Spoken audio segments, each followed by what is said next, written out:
And we are live. This is your man HRap B coming at you live and direct. This is the End of the Bench podcast brought to you by Built for This Network.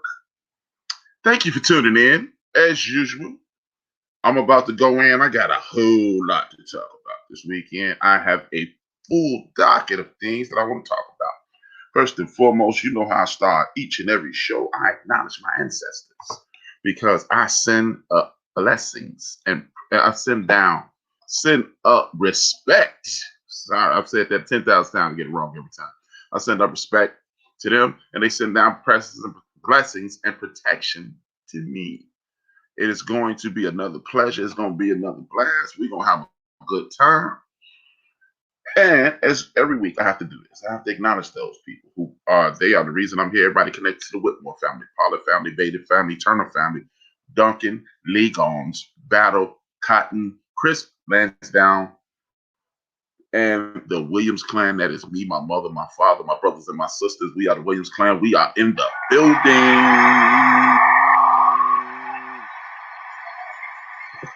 As I state every week, this is a podcast. The reason I say that is because I have a lot of people tell me the same thing. Yo, man, I missed your show. My show is on 24 hours a day, 7 days a week. You click the link. If you subscribe to the End of the Bench on YouTube, THA space END space OF space DABENCH, the End of the Bench. On YouTube, you can catch me live, and that's where the money resides. Where the money resides, where the money resides. Every week, man. Check your boy out. You can go there, subscribe, hit the like button, get your freak on, do whatever what you got to do. Do what you got to do, do what you got to do, you what you have to do. Or, I prefer, equally, you go to Spreaker.com, go to Built for This Network Radio, and you will subscribe. You'll get a notification either way. And then, and only then, will you be an official bench warmer. All you have to do is follow the instructions on the podcast. You can't miss it. You can go to iHeartRadio. I'm reading this off the list because I never remember it. You can go to iHeartRadio. You can go to Spreaker.com. You can go to YouTube, Apple Podcasts, Spotify, Google Podcasts, Castbox, Deezer, and Podcast Addict. And you can also go to iTunes. Subscribe, comment, leave a message. Tell me I'm dope. Understand this is where the money resides. Far too kind. I got my man DJ Mad Knox in the chat room. He representing Built for This Network. Holla at your boy. I got Jay Ron over on the Spreaker.com side. Salute. It's going to be an interesting week. We have NCAA information. We got tennis information. Jay Ron, welcome to the YouTube side of the game. I got NCAA, NFL, NBA, and just random sports information. It is going to be interesting. You know what? This week, I'm going to put people in the show. I'm going to put people in the show. And the reason I'm going to put people in the show, because the show is about the people. I don't have to just talk to my co-host about this. We are going to have conversation, but the people is who we're talking to. And I'm going to start raffling off items. I got people who are sponsors, a word from my sponsors, and they're going to give me items from the places that they own, where the money resides. They're going to show me where the money resides. And there's my cash app. All you have to do is $, the End of the Bench, THAENDOFDABENCH. This is for production costs. This is for internet service. This is for everything that you see, everything that you like, everything you want to be a part of. That's what that's for. And that's where the money going to reside. I understand that people like to donate to the super chat. Shout out to my man. You know who he is, who shoots shots of money at me on the super chat, but don't do that because they get 45% of what you sent. And that is not where the money resides. So without further ado, allow me to do what I'm supposed to do. And what I'm supposed to do is entertain you. I have my co-host with the co-host. I got my man Joe from Houston in the building. Welcome aboard, Broseph. Just do it. What's going on? What's good, man? I'm good, man. How you doing today? I'm doing a lot better. As you know, we had some problems here down in Houston, so couldn't be with y'all last week due to some power issues and stuff like that. But hey, we back at it. Yeah, man. Scary situation. We had a show on BS3 Network last night.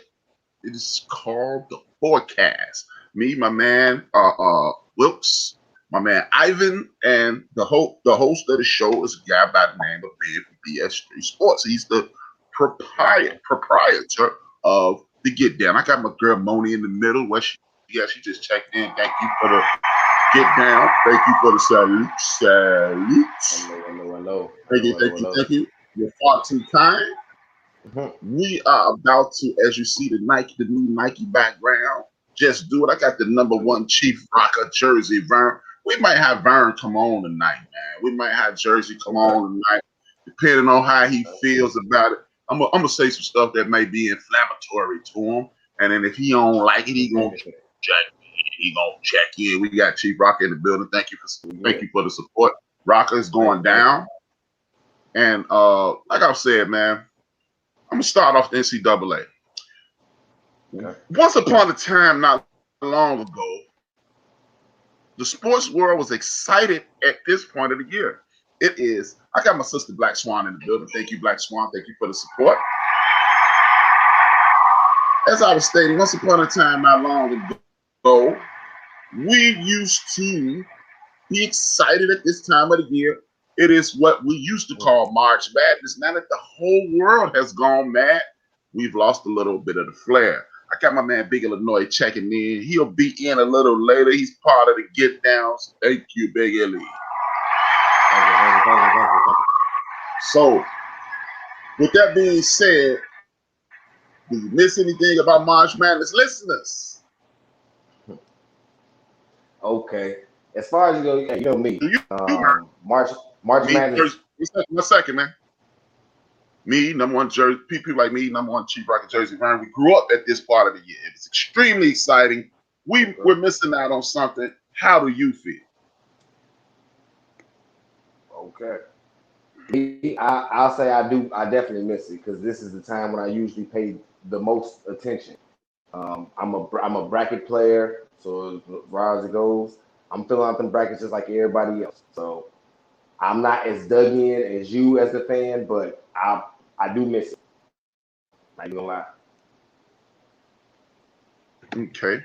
I got my man Robert Orr in the building. Thank you, Robert Orr. He's one of the dopest guys in the building. Much love to my main man. He had me on the show this weekend, man. Awesome brothers. Dope conversation. I just put the link. If you want to chime in about March Madness and you gonna miss it and you want to talk about it, there go the link, and that's where the money resides. But yeah, man, this is gonna be an interesting season. The reason I'm bringing it up is because one of the young men who works, you know what I did? I said that right. That was a Freudian slip, but it was the proper. One of the guys that's playing ball at Duke University has told Duke he had a foot injury, much like our brother Kyrie Irving. And he said, you know what? I know where the money resides. The money resides in the draft. He's no longer going to play. I got my man Steve Lott in the building. Much love to my man Steve Lott. It's always good to see good brothers. Appreciate you. It's always a treat when players meet. But this young man has said, you know what, Coach? This young man has said, you know what, Coach K, I will no longer be playing for the Duke Blue Devils. You guys suck this season anyway.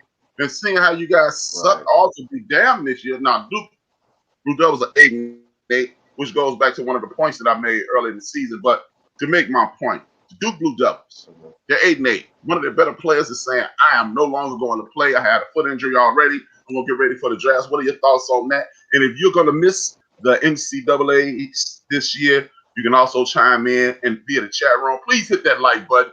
Please hit that share button. Tell a friend that we dope and come on in. Speak on it, Joe. All right. Now, yes, as far as it goes, I mean, if he had a foot injury, I mean, hey, I'm not going to call him bluff in regards to that. But he definitely understands that saying that you're injured can be a way of getting out of it early. But since he's left, they didn't win quite a few games without him. So it really means, as far as it goes, I know he's trying to get to the league. I understand that a good thing, brother. making money. I would never tell you not to making money. But as far as it goes, Duke is kind of winning without you now. So might look at maybe we want to get back out there on the court. Well, me, I definitely got a problem with it. I'm tired of it. I'm a fan. I'm coming from a fan's perspective, and that's the only perspective I know. The fan perspective. I'm not gonna watch it. I don't like it. I mean, you got to do what you got to do to survive. I understand that, and I'm not gonna point fingers at you and tell you you're wrong because I don't think you're wrong. But as a fan, I'm disappointed because I need the best March Madness I can get. It's something that me and the brother Robert Orr was talking about at the end of his show this weekend on Sundays. Collective Perspective. Follow that brother on Facebook. Follow Collective Perspective. Awesome brothers with awesome commentary. You need to get into them. You need to be involved. You need to listen to those brothers, and they are dope people to get to know. I just dropped the link in the show. If you want to be a part of it, click that link, and we're going to have a good conversation. If not, sucks to be you because you're scared to talk to me. But with that being said, man, I'm having a good time with the NCAAs this year. I'm missing the crowd. I never noticed how much I miss the crowd. The crowd is extremely important with the NCAAs. And back to the point. The brother leaving out because of the foot injury. Look, athletes play ball. And I understand protecting your investment. I am never going to be any person on earth that walks the earth that tells somebody, hey, man, miss your beat, as we say in the street. No, do not miss your beat. Enjoy your life. Do everything you can to take yourself out of poverty and stay out of poverty. I'm just a little disappointed. But look, Coach K, this is what I said 3 weeks ago. I'm saying today. The NCAAs is about coaching. This is where coaching really counts. And coaching is king in the National Association of Athletics, whether it be collegiate football or collegiate basketball or even collegiate baseball. This is why a couple of weeks ago when the question was posed, should the Duke Blue Devils and the North Carolinas and the Kentuckys, if they start the round in the shape at the end of the season, should they be allowed in? This is why I said yes. This is why I said yes, because if you let them in, it's going to be a few upsets. We get some Cinderella stories. We get to see ball players we never heard of. And as far as this young man leaves, he hasn't missed any games so far, but he's definitely gone. He definitely had the foot injury, and he's definitely out of here. So, hey, man, 2 fingers, 1 word. You want to rest your foot, you need to.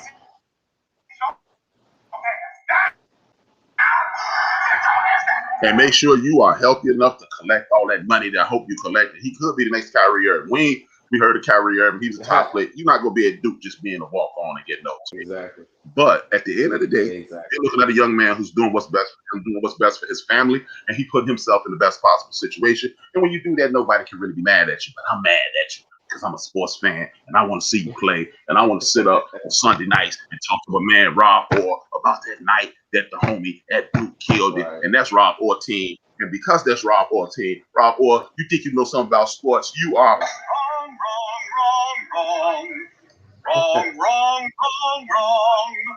You're wrong.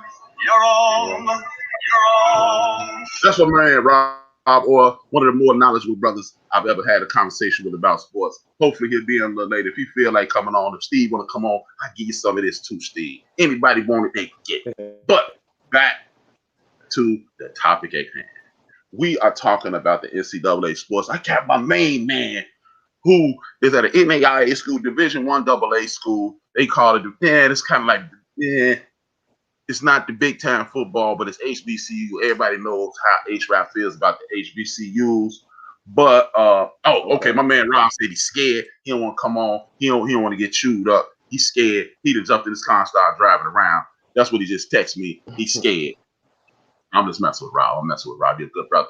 But like I was saying, man, the NCAA's 1AA football is a step up on the big time football. My man Prime Time is at he's at Jackson State University, HBCU in the building. Y'all already know how I feel. Y'all already know when it's an HBCU in the building, HRap is going down. Y'all don't want to see me on my HBCU kick. If you say HBCU, I go. You already know that's what time it is. We ain't doing the golf clap. We giving the big clap. Right. That's what time it is. But the one sad thing, this is the second time Deion Sanders has had some of his items stolen or, according to the university, misplaced. What are your thoughts on Deion Sanders' reaction to this? And what are your thoughts on the university attempting to cover this up? I'm listening. Man, I am 100% behind Deion Sanders in regards to the way he felt in regards to betrayal, anger. It can become more superlative than we can put in there. But in regards to that, because the fact of the matter is, he is bringing something back to that state.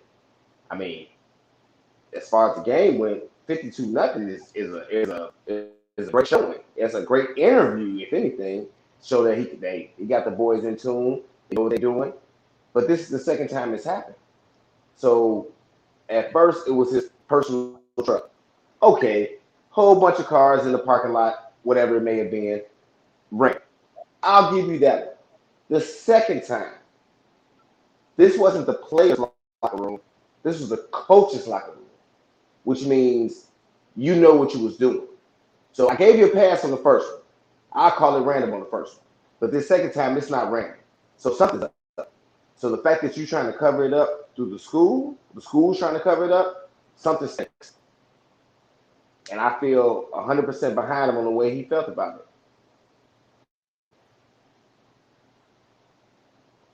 Okay. I mean, with that, I'm looking at that situation.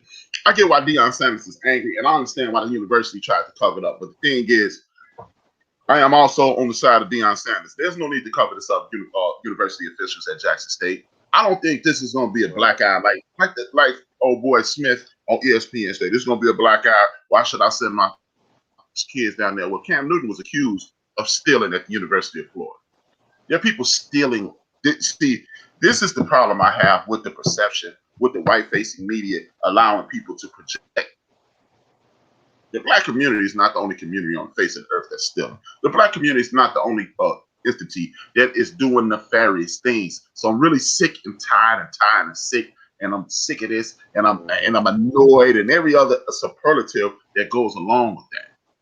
But I have no issue with Prime getting on TV, losing his cool, because I think Prime was using that as a galvanizing rally call. When you call people out on their BS, flat out, just call people out on their BS, at that point, and then in that instance, people have the opportunity to straighten up and fly right. And when you straighten up and fly right, potentially you'll get it right. Now, I just put it, shout out to my man, I see my homie D Great in the Spreaker.com chat room. Holla at your boy. See, the thing is, one of the things I have an issue with our community is when something bad happens, we don't want it to be told. We don't want good to be told. See, the universe is balanced. For everything that's good, there's something that's bad. Like people call it the devil. That's what I call the devil. When you do something good and that quote unquote devil tries to pull you back into evil, what that is the devil trying to balance out the universe, or the bad energy trying to balance out the universe. So if we if we're gonna tell the facts, tell all the facts. Let people see us with our shirt out. So a black person potentially, or a black person, or a person at a black institution doing something nefarious isn't so, I want to say, spooky or mystic. This is what happens on every college campus in the history of the world. What's the boy name? He works for Fox. Doug Gottlieb. Doug Gottlieb was run out of town in Oklahoma for running bad credit cards. So every community has this minute faction that is committing crimes. So if you are going to commit crimes, let Deion call these folks out, let people be embarrassed, and then at that point, hopefully, the community will rally around Prime, Coach Prime, as he likes to be called, and then it will create a foundation of pride. And when you create that foundation of pride, now you're bringing kids in there. And then as a parent, the fact that Coach Prime went on TV and called people out, that means he's going to hold my child accountable for his potential nefarious activities. He's going to potentially hold my child responsible in classrooms. He's going to potentially reinforce what I've put in my son or daughter or whatever. And it should build a foundation of pride. Yes, people do nefarious things in our community. Yes, bad things happen to us. We address them. We knock them out the box. And we get them out the way. And that's it. That's all. And I ain't really tripping, but you got people like Smith, and you got people like other people who acted fool, and oh man, you should have let this slide, and why y'all tripping? This is this, and it's embarrassing us. Criminal activity does not embarrass me because I understand that less than 5% of our community participates in criminality. If only less than 5% of our community participates in criminality, that means the rest of us are busting our ass and busting our humps and doing everything we can to be the best people possible. So do your thing.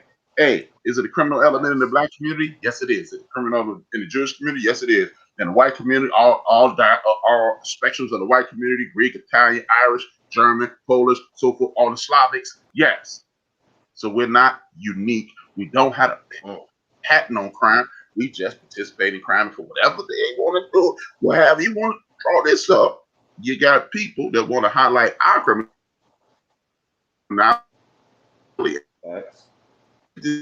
Want to be a part of the show?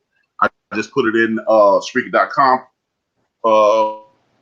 chat room, and if you go up and away in the YouTube chat room, or right now, just put it back in there. You can be a part of the show as well. Holla at your boy. This is Built for This Network. I am HRap B. This is the End of the Bench podcast. Now, with that being said, we're going to move on over to the major league level. Fernando Tatis Jr. played 140 games. He's not eligible for arbitration. He's not going to be a free agent. The San Diego Padres said, this is what we're going to do. We're going to reward you with $340 million. What are your thoughts on that? Oh, before you say something, we got a guest. I got my main man in the building, Rob Orr. He's smiling. He got 45. Man, what's up, bro? What's up, Doc? How you doing, man? What's your buddy name too, man? That's Joe from Houston, man. Joe, what's up, man? How you doing? Yeah, man, you heard this guy called me scared? Man. He called me scared, man. Brian made me pull over. I pulled over, and I can't curse because I'm in front of a church. You know what I'm saying? Rob, talk to me, man. Man, what's good, man? First of all, go ahead, we had this conversation the other day about the NCAA. You asked me my favorite team, and I said UNLV in this sense. And they was the most exciting team that I had ever seen, right? The running Rebels. When when they had we named the squad. George Ackles, David Butler, that was Greg Anthony, Stacey Ogman. You know, they had that team. Anderson Hunt. And so they beat my favorite team. Yeah. That's what made me start. They beat Duke. Yeah. I'm a Dookie fan, for real. Huh? They beat them down. Let's get it right. They beat them down. Yeah, they beat them down. I've been getting a lot of flack for being a Duke fan through the years, and I realized that really I was a Coach K fan. I'm a Coach K fan based off his organization and the way he developed men. Like, this is one of the things that this ain't no popular comment coming from like people who into sports, like, you're a Duke fan. Why? And I feel like they always give Duke a hard time for, players getting injured. You can go down this laundry list of players that got injured coming out of Duke, and they got labeled as soft, right? But when you look at Duke track record, I'm going all the way back to Johnny Dawkins, Tommy Amica, Mark Allery. You know what I'm saying? Alan Abdul-Nabi, right? Yeah. So here's the thing. When you look at their track record, this is why I love Coach K. First of all, they never been involved with no scandals, And when they was up against Michigan, remember when they was, go ahead, I'm sorry. No, keep going. Remember when they was going up against Michigan, when the 5-5 was getting down, right? The 5-5, and that was like, for you as it almost challenged what type of black man you were to root against the 5-5. You know what I mean? But I was a Duke fan, but one of the things that I can honestly say that I respected about, like, the type of program Duke put together. I mean, Coach K went and got the good kids from the good families, Grant Hills and Jay Williams. Both of their parents was in the household. Michigan and UNLV, all them went and got the, with the Jalen Roses and the different Thug life. different background. You know, the thug life. Remember, Chris Webber got recruited by Duke. Yes, indeed.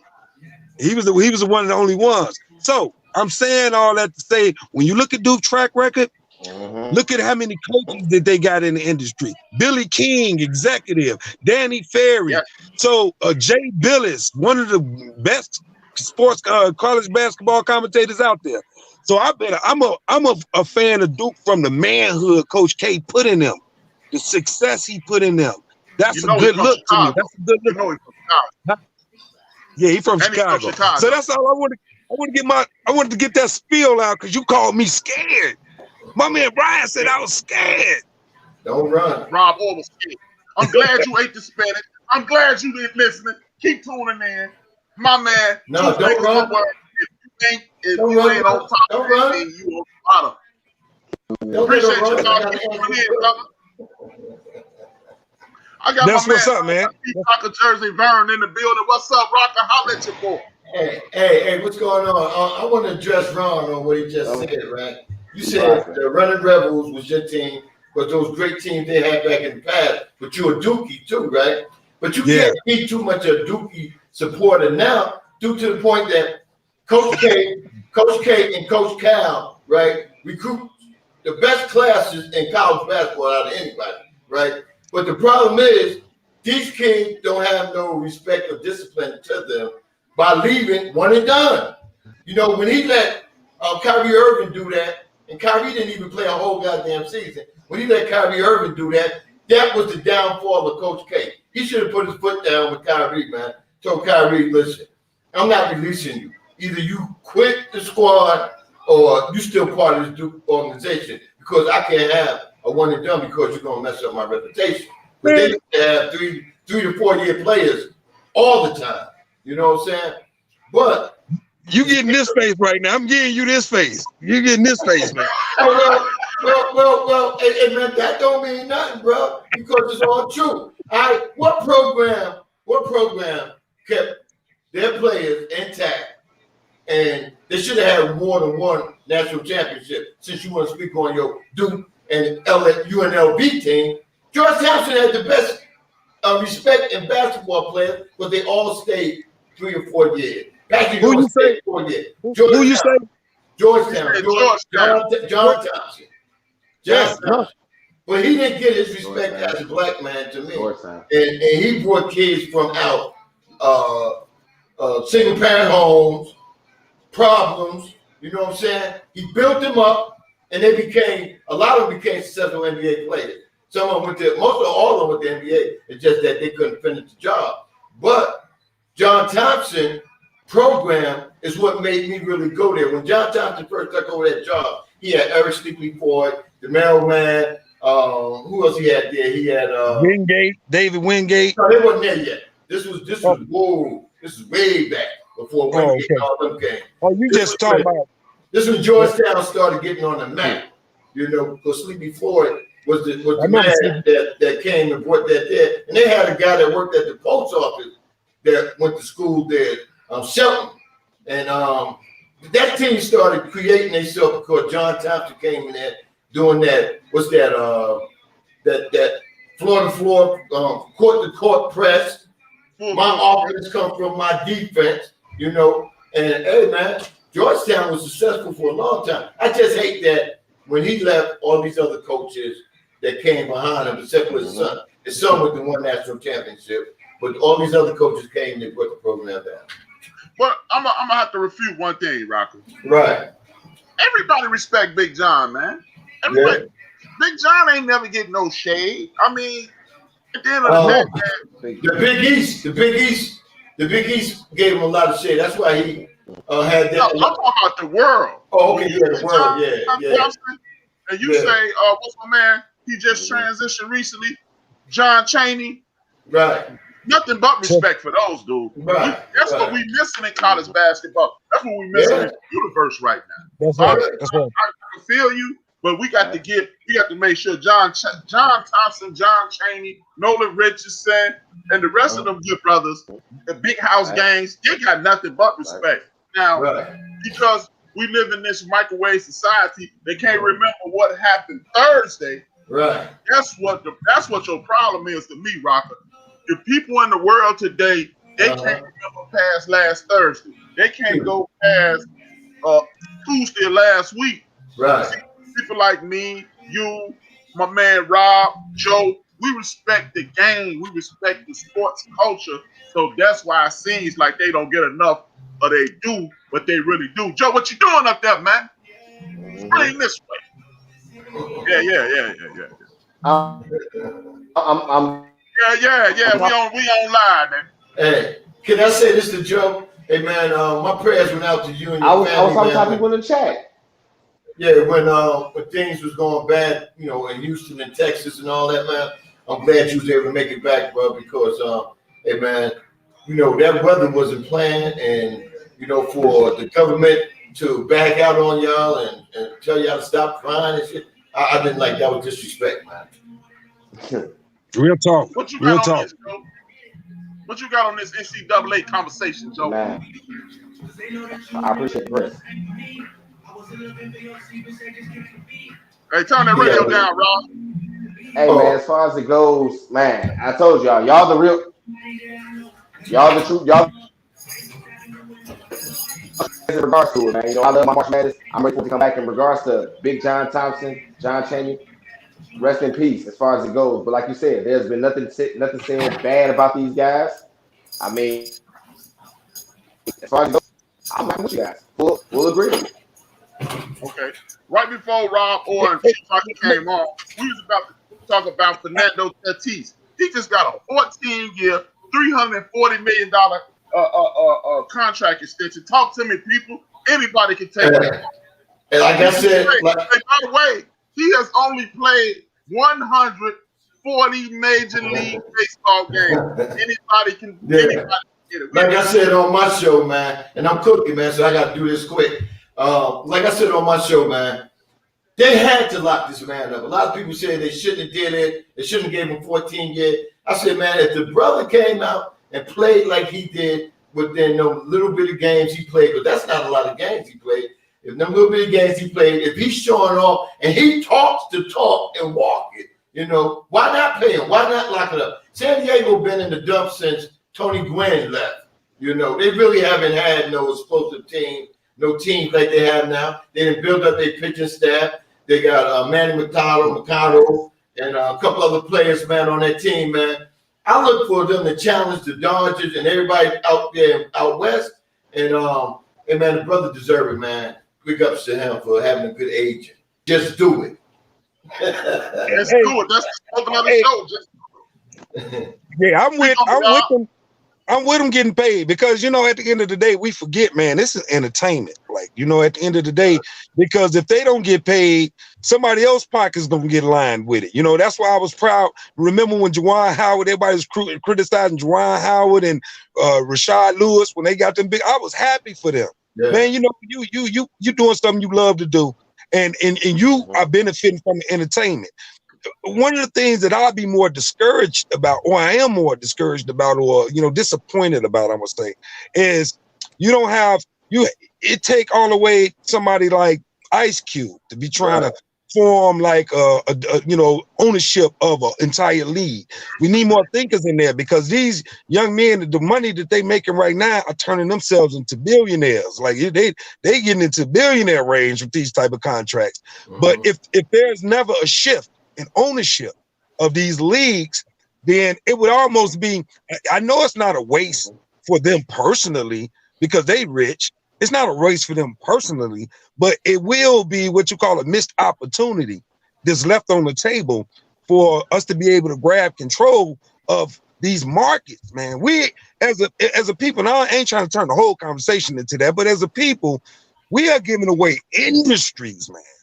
Industries like we R&B, sports, and we the ones out here. We the ones that is the source of the entertainment, and to me that's disheartening. You know, so I commend them for getting paid. You know what I mean? You got, before Joe speak on, let me get y'all the breakdown of the contract. You're gonna make $1 million a year. You're gonna make $1 million this year. He's gonna make $5 million next year. The year after 7, the year after 11, 20, 20, 25, 25, 36, 36, 36, 36, 36, and the last year 36. Right. Shout out to that brother for getting that money. Woo, man, oh man. I think they should do.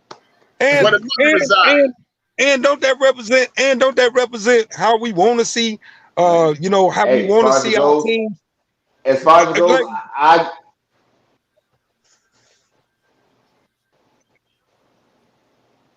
Go ahead, man. I think he got delayed. No, he just stopped talking. Right. Oh. As far as it goes, I agree with you, fellas. I agree with it. Hey, my man. As far as it goes, he plays shortstop, so I'm with him. That was a position I played. Trey, if you watching, hey, give that man his money. As far as it goes, they see the potential in him. Hey, pay for it. It's gonna come to you a couple folds, a couple times. As long as he gets some play where he's playing, get the contract, be fine. It's 14 years. He probably won't start slipping to by year 10. You got your well's worth of it. At that point in time, from the Padres, it's better than trying to give him a 10-year contract as he's 35. He's 21. Hey, get that man's money. Actually, younger than 21, but I agree with all four of you guys, man. And what this is a power play by the San Diego Padres.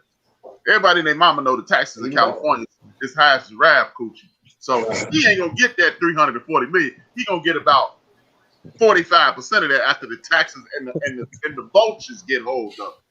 But what this means, if I'm a fan of the San Diego Padres, and when they start letting people back in that stadium, I'm going first because I have been railing for 5 years and longer than that, even back to what I was on Windy City Clutch with my man Brian and Chi-Town's First Lady Sports. I've been saying for years, I am starting to drift away from sports because the ownership groups of these teams don't invest in their fans. People in Chicago sit their asses out there with 40-degree weather. People in New York's out there at 32-degree weather. People all over this country invest their time and their money, and they buy hats, drawers, socks, and all type of coats, jackets. And if you're not gonna reinvest that into us, I don't feel like messing with them. If I didn't have a team, I would start rooting for the Padres because the Padres just invested in their fan base, and then people gonna look over there and be like, San Diego is beautiful. It's got the ocean right there. They got mountains, they got ladies, and I got money. I'm in. And shout out to the San Diego Padres for doing that. Hey, HRap, I'm glad you mentioned that. I'm going to say this when I'm at the lead, y'all fellas, man. Y'all be having a good show. I'll be having my ears on. But I'm glad you said that because George Steinberg used to always say, whenever you go over the luxury tax, them big market teams or teams that go over luxury tax, got to play all these teams that ain't making no money. They got to pay them. And then George Steinberg said, don't get mad at me because I spend money and try to get the best players. You know, I'm giving you money to get players, to make your team better. If you're putting it in your pocket, that's your business. You know what I'm saying? Now, I get tired of people always talking about the Yankees body team. Last couple of years, the Yankees haven't been buying players. The biggest player we got was the pitcher last year, and we didn't get nothing else before that. The contract with Stanton, we paying a little bit of money. Miami paying most of that money for Stanton, right? That's why we picked them up. We did Derek Jeter a favor since he was an ex-ball player. But we haven't really gone after people. I don't know what the two sons going to do, but I think after this year, they may. But the Yankees been winning 100 games because you know what? They got talent in the minor leagues. And if you don't invest in paying some of these players in the minor league to play ball for you, you'll never have a good minor league or a good ball club. Hey, man, y'all have a blessed day. Oh, wait a minute, Chief. Let me just say this. Good. Yeah. Go ahead, Rob. Hey, I just want to say this before you leave, Rob, man. Hey, but the only point I was going to make about the long-term, when you invest in players long-term like that, right? I like the fact, because remember the days of the Braves when they had that pitching staff with Glavine and Maddox and all of them? And what did that do to sports, man? Wasn't that fun to watch sports when teams were able to stay together? So if they take that move the way they invest in a player and start investing into the core players, you know, kind of like the Cubs. It's kind of the sad type of thing. The Cubs won the World Series, but now it's all in the air that you talking about getting rid of Chris Bryant. You talking about getting rid of Rizzo. But it's something beautiful to follow that squad with hey, make them win. You know, get them pieces here and there, but keep their core together, because that create those good rivalries we used to when you were able to lock up players. You know what I mean? So if Dame Lillard and them never win, you know, at least they had a good enough core to compete. You know, with CJ McCollum, Dame Lillard. I don't like what LeBron them doing. I don't like the way LeBron jumping around. You know what I'm saying? I don't like the way KD and them jumping around. But if KD, Westbrook, and Harden would have stayed together, and they would have just spent the money on them the way they doing it, you know, and kept that core together, how sweet would it be to watch OKC Dynasty? It would have been genuine. It would have been genuine because. Go ahead. Chief Rocker gotta go, and I gotta diss him before he go, because he tried to be slick and throw all that New York stuff in there. Chief Rocker from New York, y'all. He tried to be there. So I had to, before you get up out of here, Chief Rocker, I have to let you know, with all that Yankee talk, hey, that's what time. 27, baby. 28 will be this year. See, that's what you ain't know, Rob. He was throwing all that New York trash in. It's Chicago in here, man. Hey, I'm with you, 28. I didn't catch it, man, because I don't understand their dialogue, so I ain't catch it. I tell you what. The season started in a couple of weeks. Check the dialogue there. And you know what? Hey, when you go on the show, or when this show come on, you make sure Chief Rocket in that chat room, because I got stuff for him. Hey, we're gonna make a wager. We're gonna make a wager. When they play the Cubs, who your squad? New York? The Yankees. I don't think the Yankees play the Cubs this year, but we got the White Sox. Okay, White Sox. We go with the White Sox. White Sox. If we whoever win, you gotta send me. You gotta send me some of that piece. That'll be ain't no problem. Ain't no problem. You know what? I felt some wind in here, man. That's why when I came in here, I was a little breezy and shit. I see why. You got Chicago all around me. Hey man, you have a great day. I'm going. Hey, plug your show before you go, man.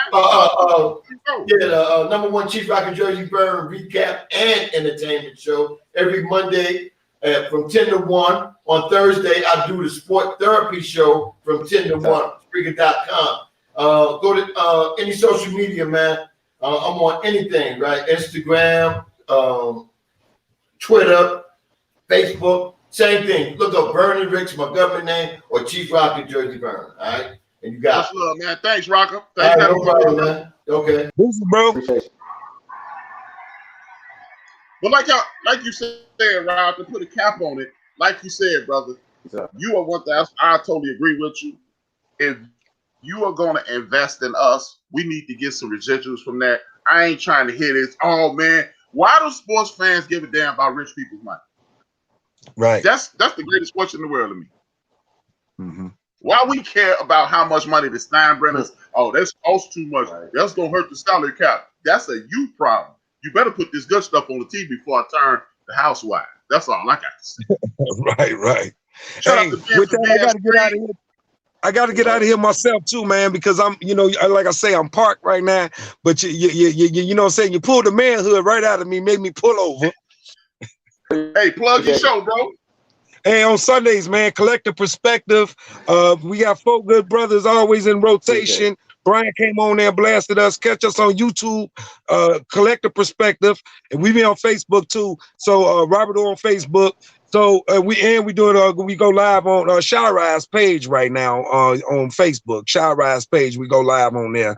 So that's the way it is right now. It will be changing a little bit, but we look forward to linking up with people. We want those conversations to happen all over the world. A collective perspective. That means we got to respect each other. Wherever lane you standing in, wherever you are, we got to be able to listen and decipher your truth based on where you standing.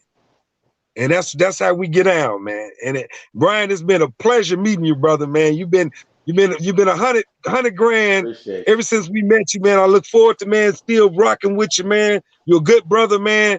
You know what I'm saying? You just overrate yourself in sports, though. My man, Rob. Hey, thanks for coming on, Rob. Much love, brother. Hey, Joe, good meeting you, bro. Joe, good meeting you, baby. You, Rob. Y'all be blessed, man. Good stuff, Always, Brian. brother. Love you, boy. Until next time. You too. I got my man D Gray stepping up in the place. I got my man Kirby Alexander stepping in the place. And I got my partner from Forecast, the host from Forecast, man for Beale Street and Entertainment, Sports Entertainment. Holla at your boy.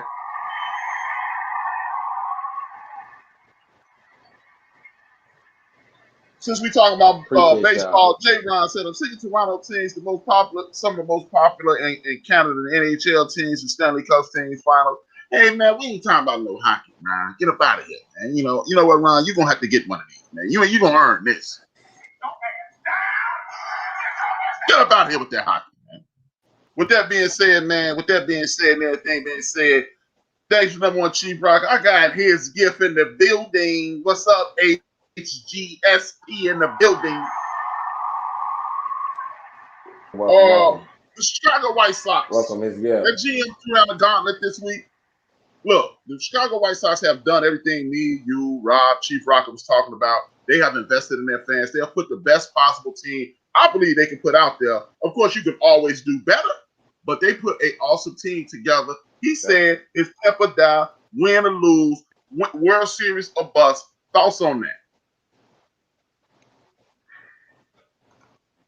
Hey, I love the mindset. This is everything that a fan wants from the team. You said they didn't put A-listers, but they got some B's and some C's, some very good ones. And you already know collective is probably where we can get together and do something special. So as far as the GM saying the championship or bust, his mindset is we're gonna play our ass off.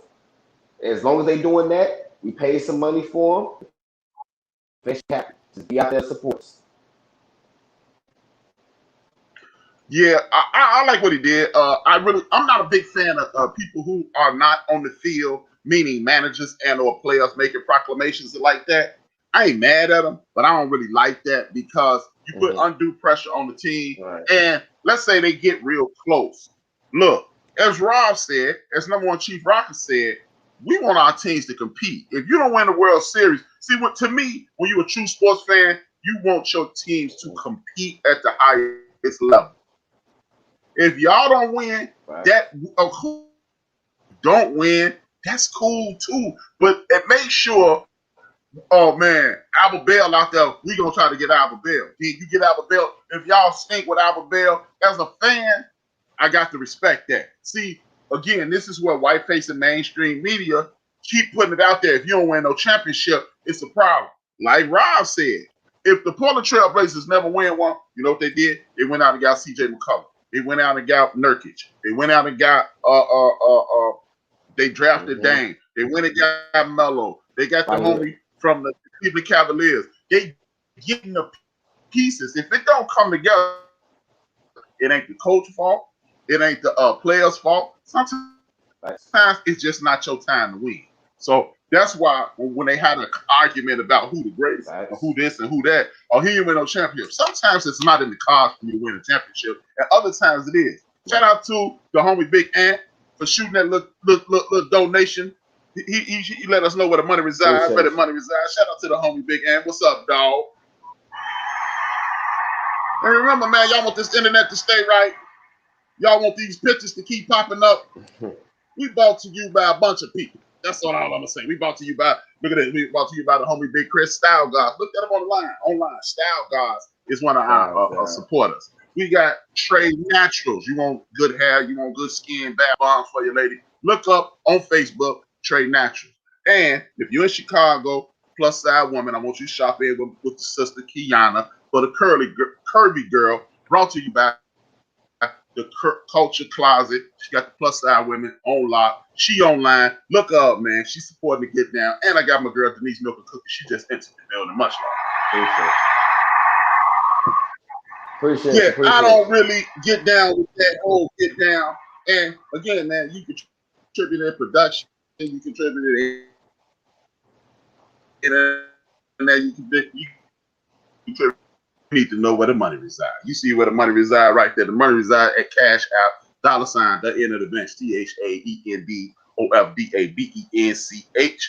We were talking about respect earlier. I got the sister. His gift just hit me. Much love to the sister. His gift, even though she a crank and she knows she a crank. Holla at you. That's why it is gift crank. If you don't know what that means, hit me up after the show. I'll let you know what a crank is. Denise Milk Cookies at the gig, and everybody who listened in the background who chose not to be a full participant in the show. I just like the fact that you're listening, but I do need you to hit that like button, hit that subscribe button, hit that bell so you get notifications every time we go live here on Built for This Network, every time we go live here on the End of the Bench podcast. We in the building. I'll let your boy. Speaking of respect, we have the utmost respect for our sister Serena Williams. She lost in the semifinals of the Australian Open. It is not all time over for her, but the question I ask, is it over? It's not. She's still in the upper echelon of players. She still making it to the quarterfinals, still making it to the semifinals. She is still relevant, but is it over in regards to winning majors for our sister? Man, I'm never gonna say no because it's Serena. I'm never gonna say no because Serena is still one of the best that's ever done it.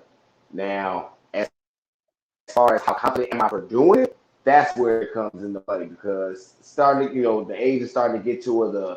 Her body changed when she had that baby. Granted, she won when she was pregnant. All of that, but now time to change. It might be time.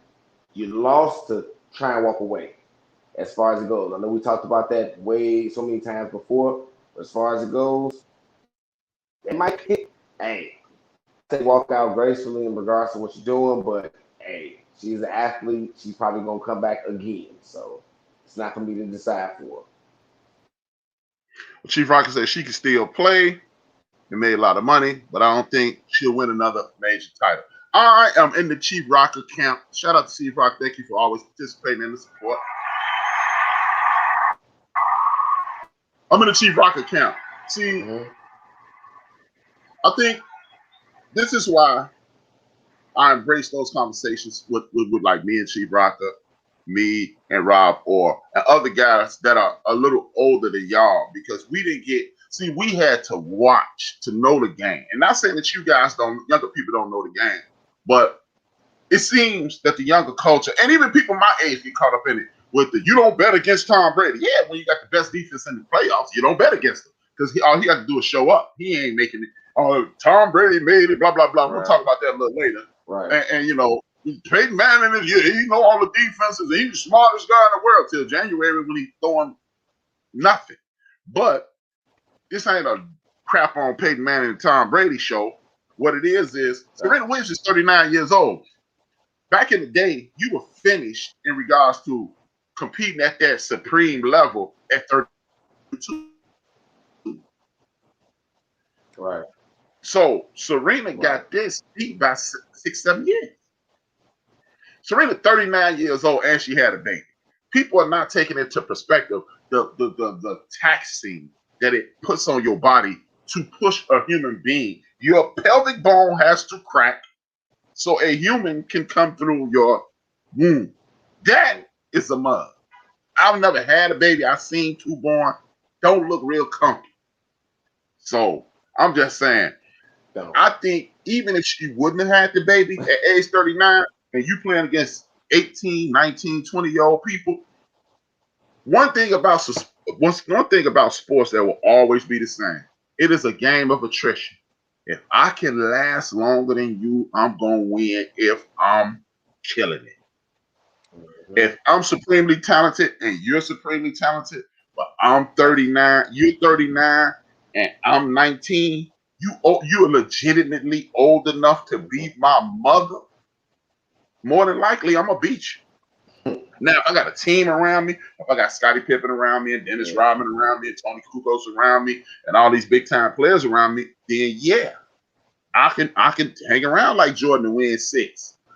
Tom Brady, you got one of the best defenses in the league. You got some of the best coaches in the league. Yeah, I can do that. But when it's mano a mano, nah, I don't think it's out there. Well, she retired. She should retire while still on top because I watched those matches. That's my girl Denise Milk and Cookies. Thank you for the podcast. And she said the young ones got what she got.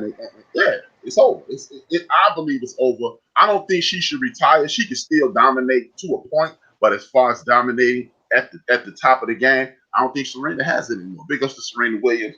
Hey, if you win one, hey, go ahead win. Go ahead win one. Prove me wrong. I'm rooting for you either way. But I'm just saying, I remember days when Martina Navratilova, Chris Everett, Steffi Graf, and all those sisters at 32, they was fried. They was fried. So Serena's lasted longer than most people.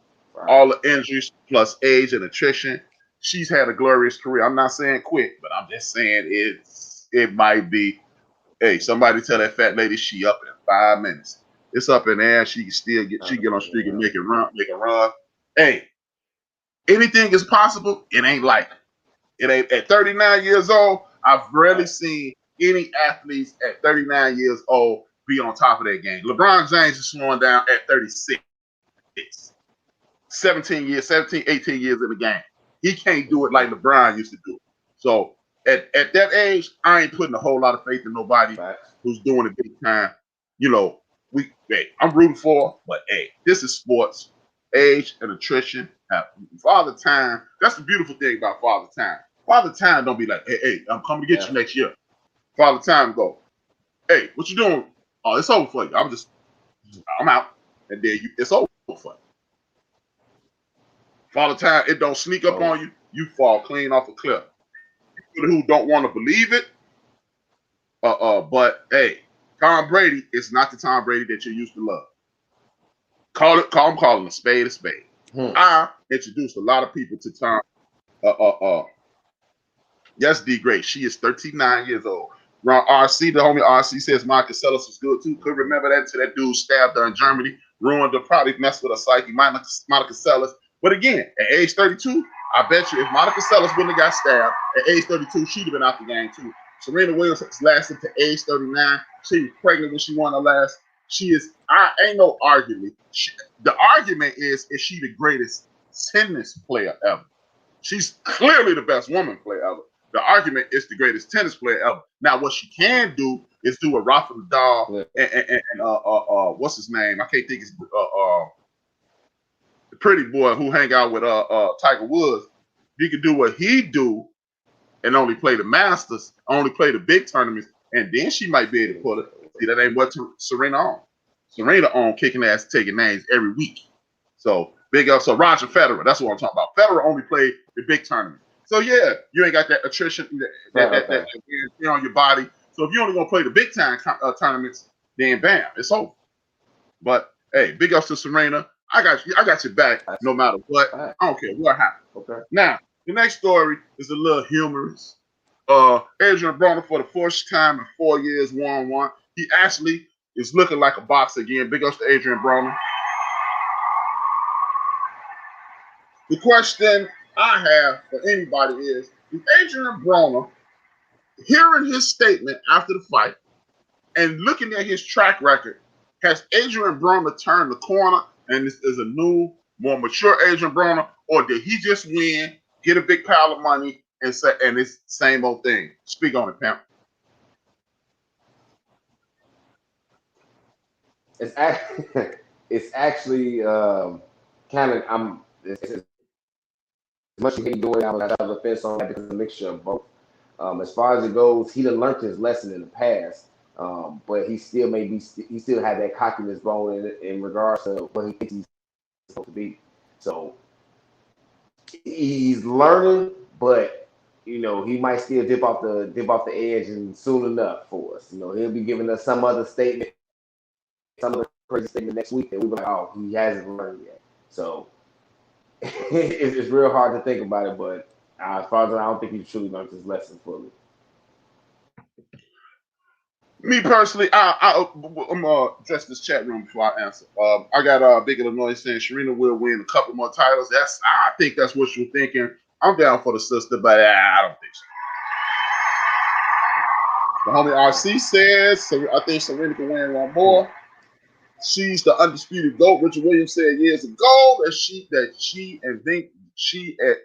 years ago that Venus is great, but Serena will rule tennis. I definitely remember that. Big ups to Richard Williams, aka the GOAT of tennis coaches, the greatest tennis coach of all time. Richard Williams in the building.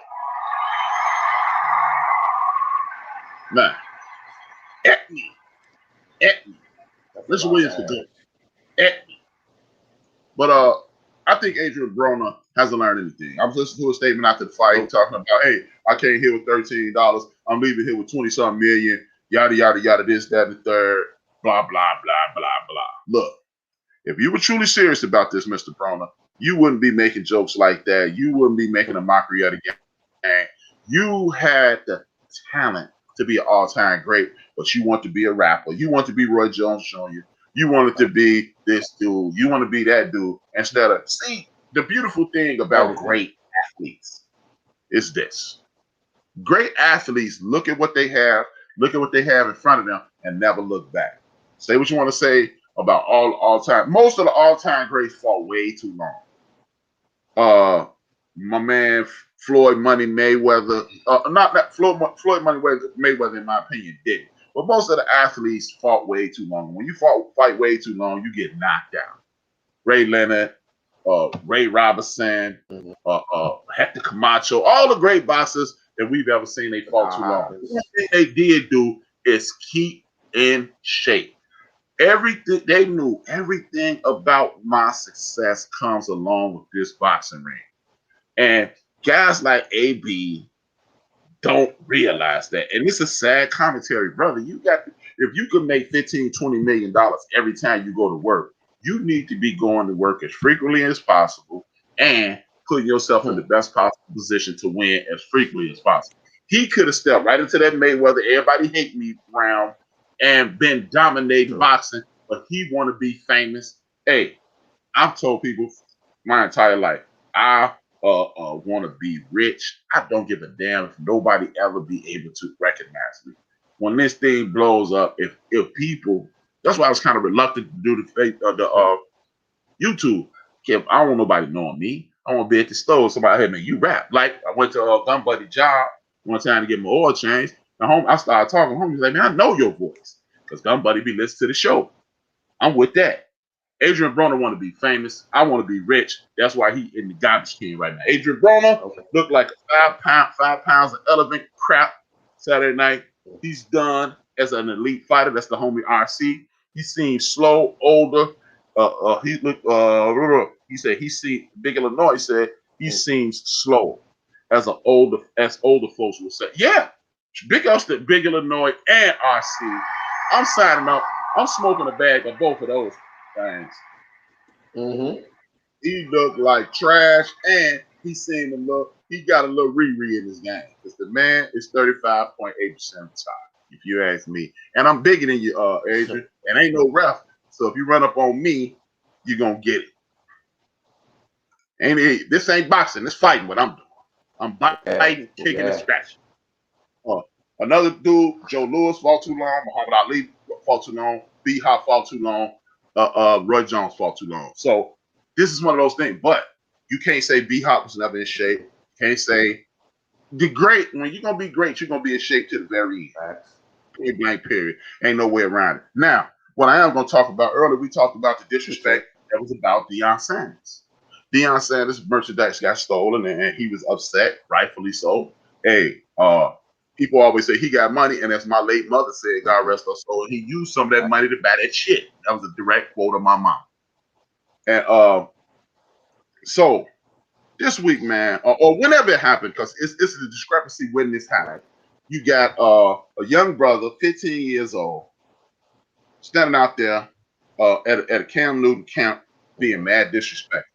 A lot of people took both sides of this. I just put the link in the YouTube chat room, and I also just put the link in the Spreaker.com chat room. So if you want to be a part of this discussion, you are welcome. All you need is a strong internet connection and the camera on your phone, and you can do it, or sit in front of your laptop, however you want to do it. iPad, tablets, whatever you want to do, need a strong internet connection. Click the link, and you're part of the conversation. You know, built for this network. This is the End of the Bench podcast, And if you want to donate and keep the internet strong over here, production calls, internet strong, Hornitos, lime shots. No, I'm just joking. I'm just joking. No Hornitos. I buy my own Hornitos. But contribute to the get down. But this young man disrespected one, former league MVP, former Heisman Trophy winner, former national champion, former Super Bowl participant, former one of the more dominant quarterbacks in the National Football League, and current grown-ass man. Thoughts on that situation and thoughts on how people attempt to defend that situation. I'm listening.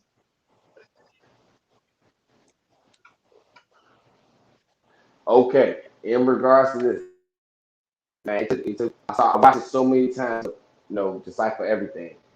Cam was 100% right in regards to, he went back and forth with it for a minute because at first he thought about it. First he went like he just responded to it, and then he thought about, where's your parents or where's your dad? Because that's who I need to be talking to in this regards to this situation. Because at that point in time, they took Cam head like, oh, this little boy is too respectful for his own good. I need to speak to his parents. The little guy just completely disrespectful. You came to this man's camp and you talk trash to him.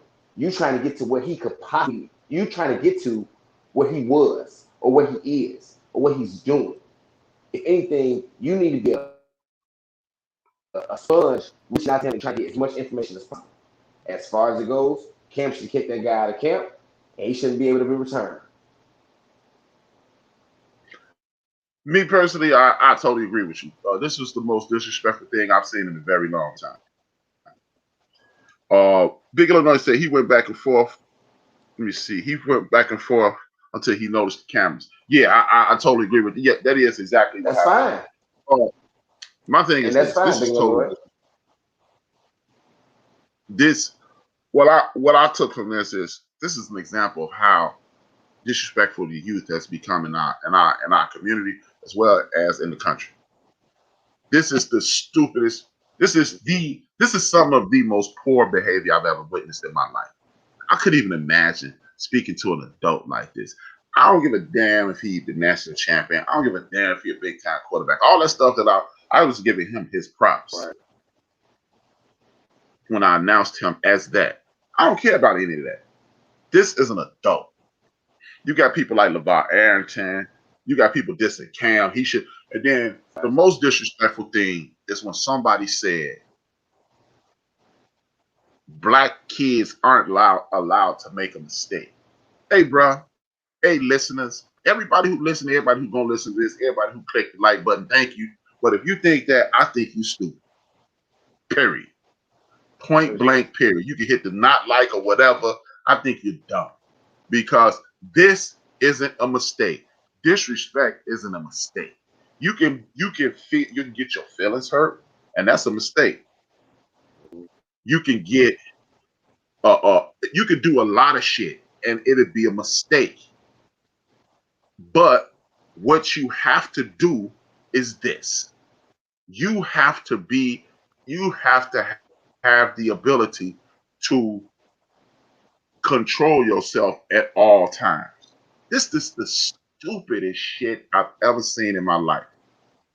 You are yelling and screaming and disrespecting an adult. People talking about this shouldn't follow him for the rest of his life. Yes, it should. It should.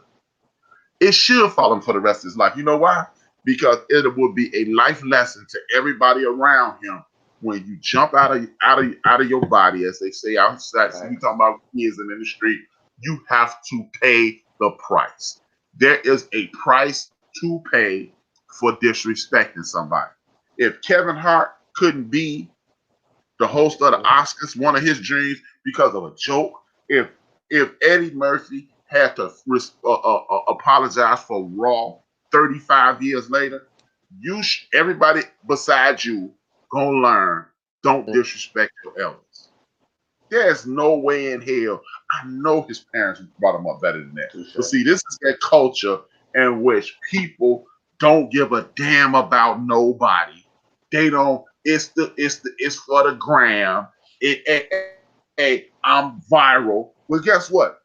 Your dumb ass is gonna be viral, and you should pay for it. Now, going forward, think about the consequences of your actions. When you jump outside your body, when you be really disrespectful to grown people, when you have no class, this is what comes along with that.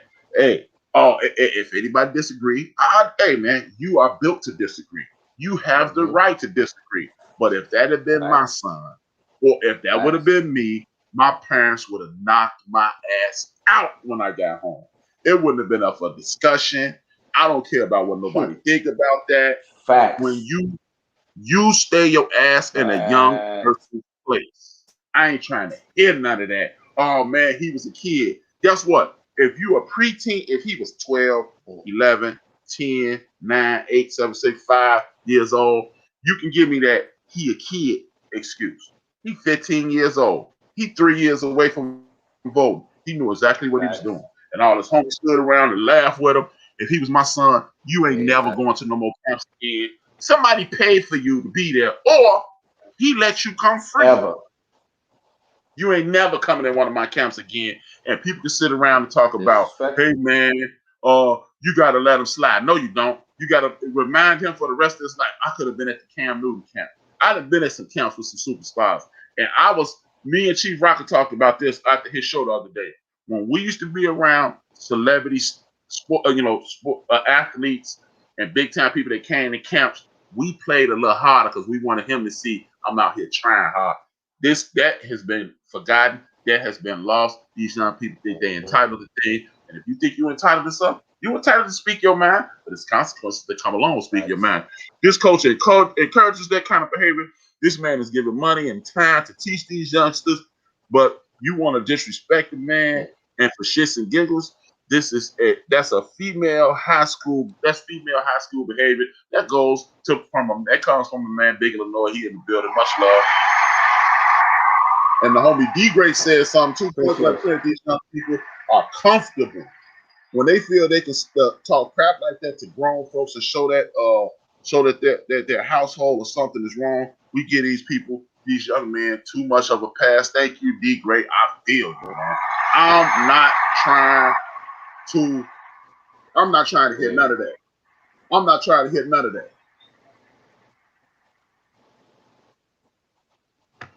Now, with that, I ain't trying to hear none of that, man.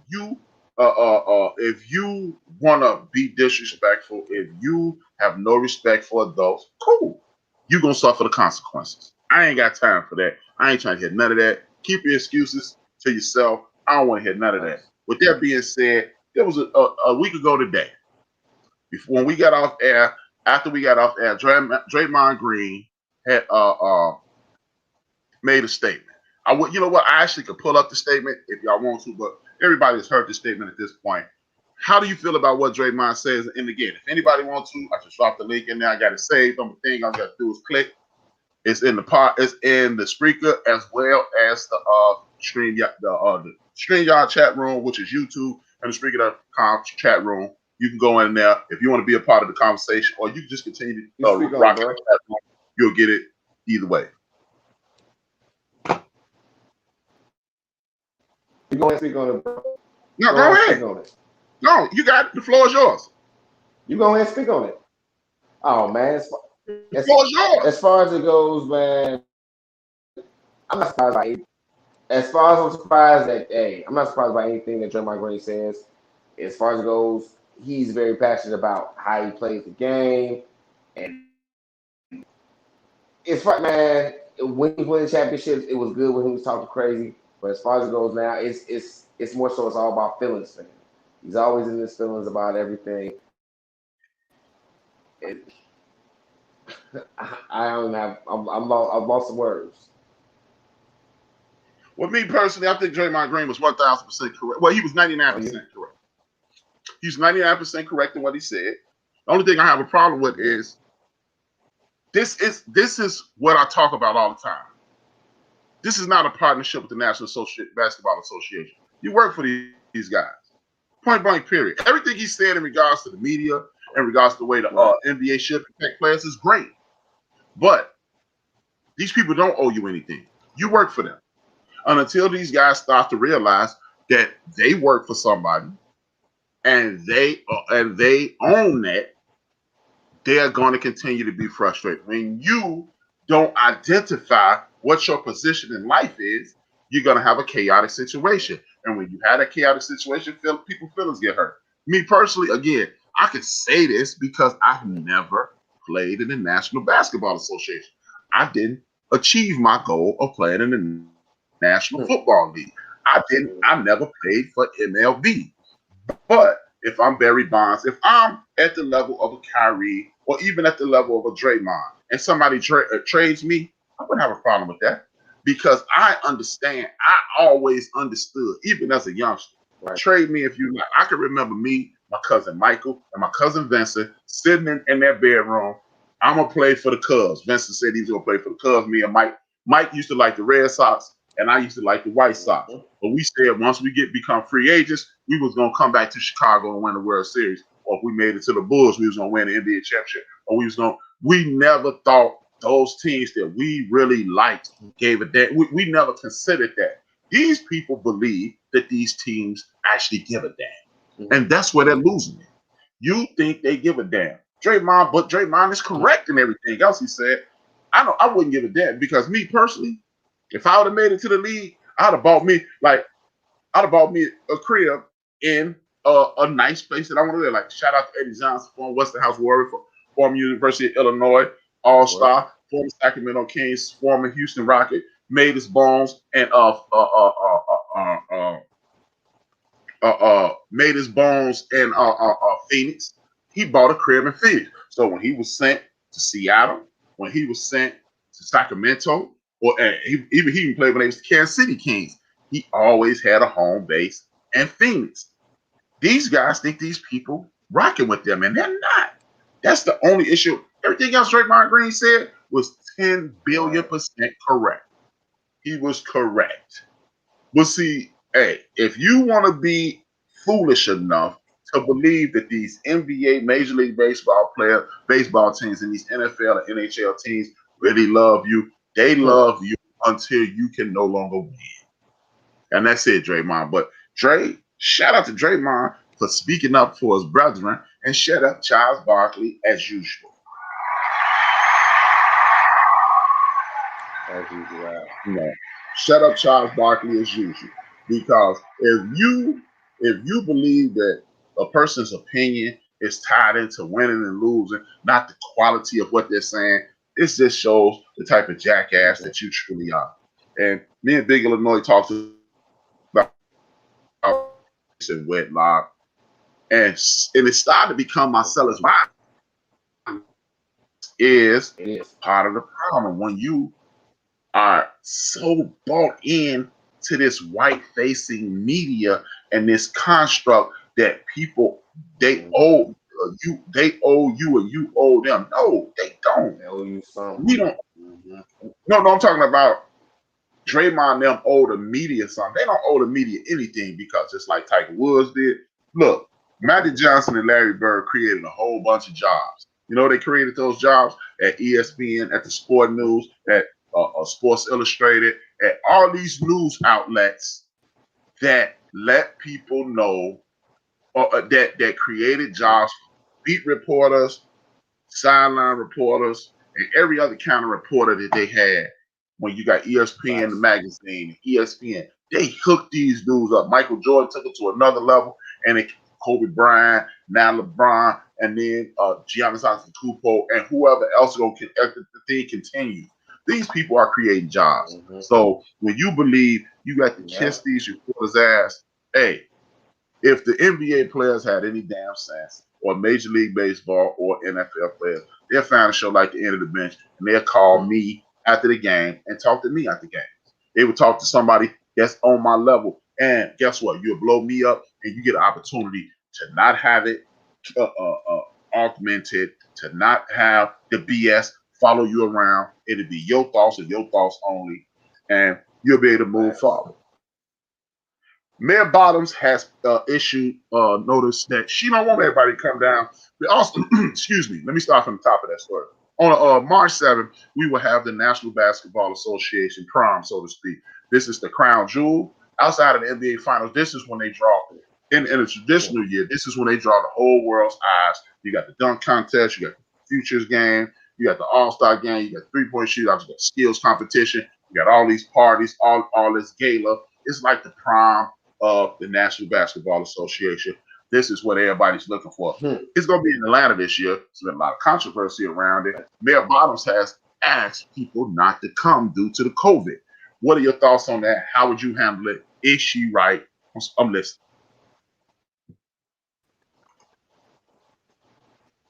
As far as it goes, yes, she is right because she is the mayor of that city. It's hot down there, as we call it. So she just wants to try to protect as many people as she is. It's fact of the matter is that she's putting it out there, even though we already know that people aren't going to listen.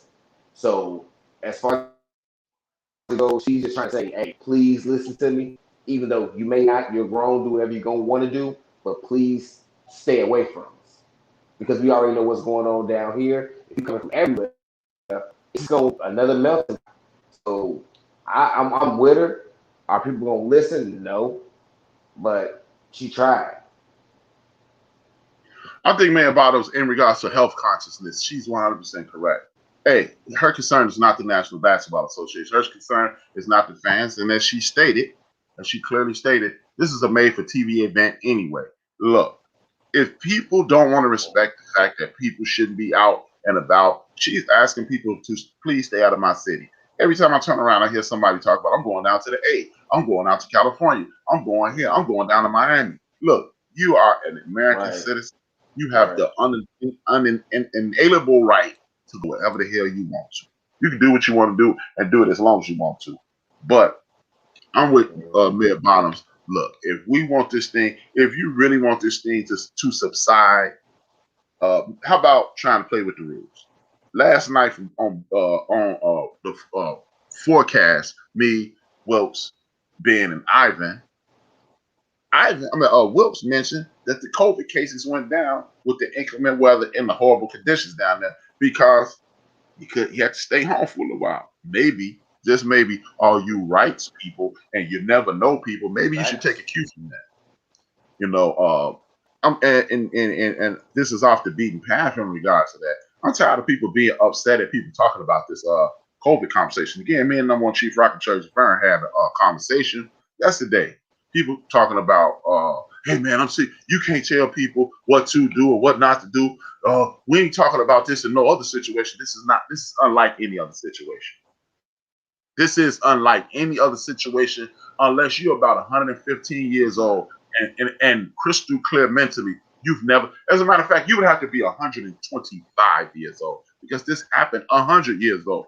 100 years ago. So if you're 100 years old, you still wouldn't know. If you're 125 years old, you were 15, 16 years old when this was happening, and here we are. You're old enough to process this. So you have to be 115, 120 years old to actually understand what's happening. That's the last time somebody's seen something like this. So when people, we shouldn't be talking about this personal business, you know what? This lets you know.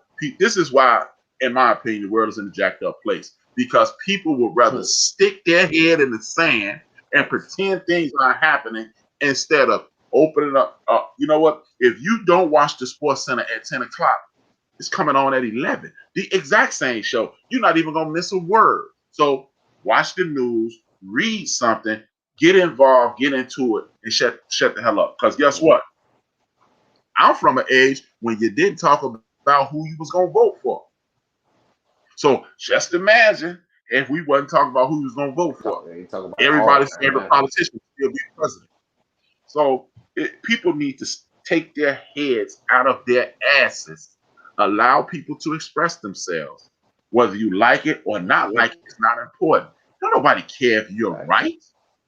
Being right. So what?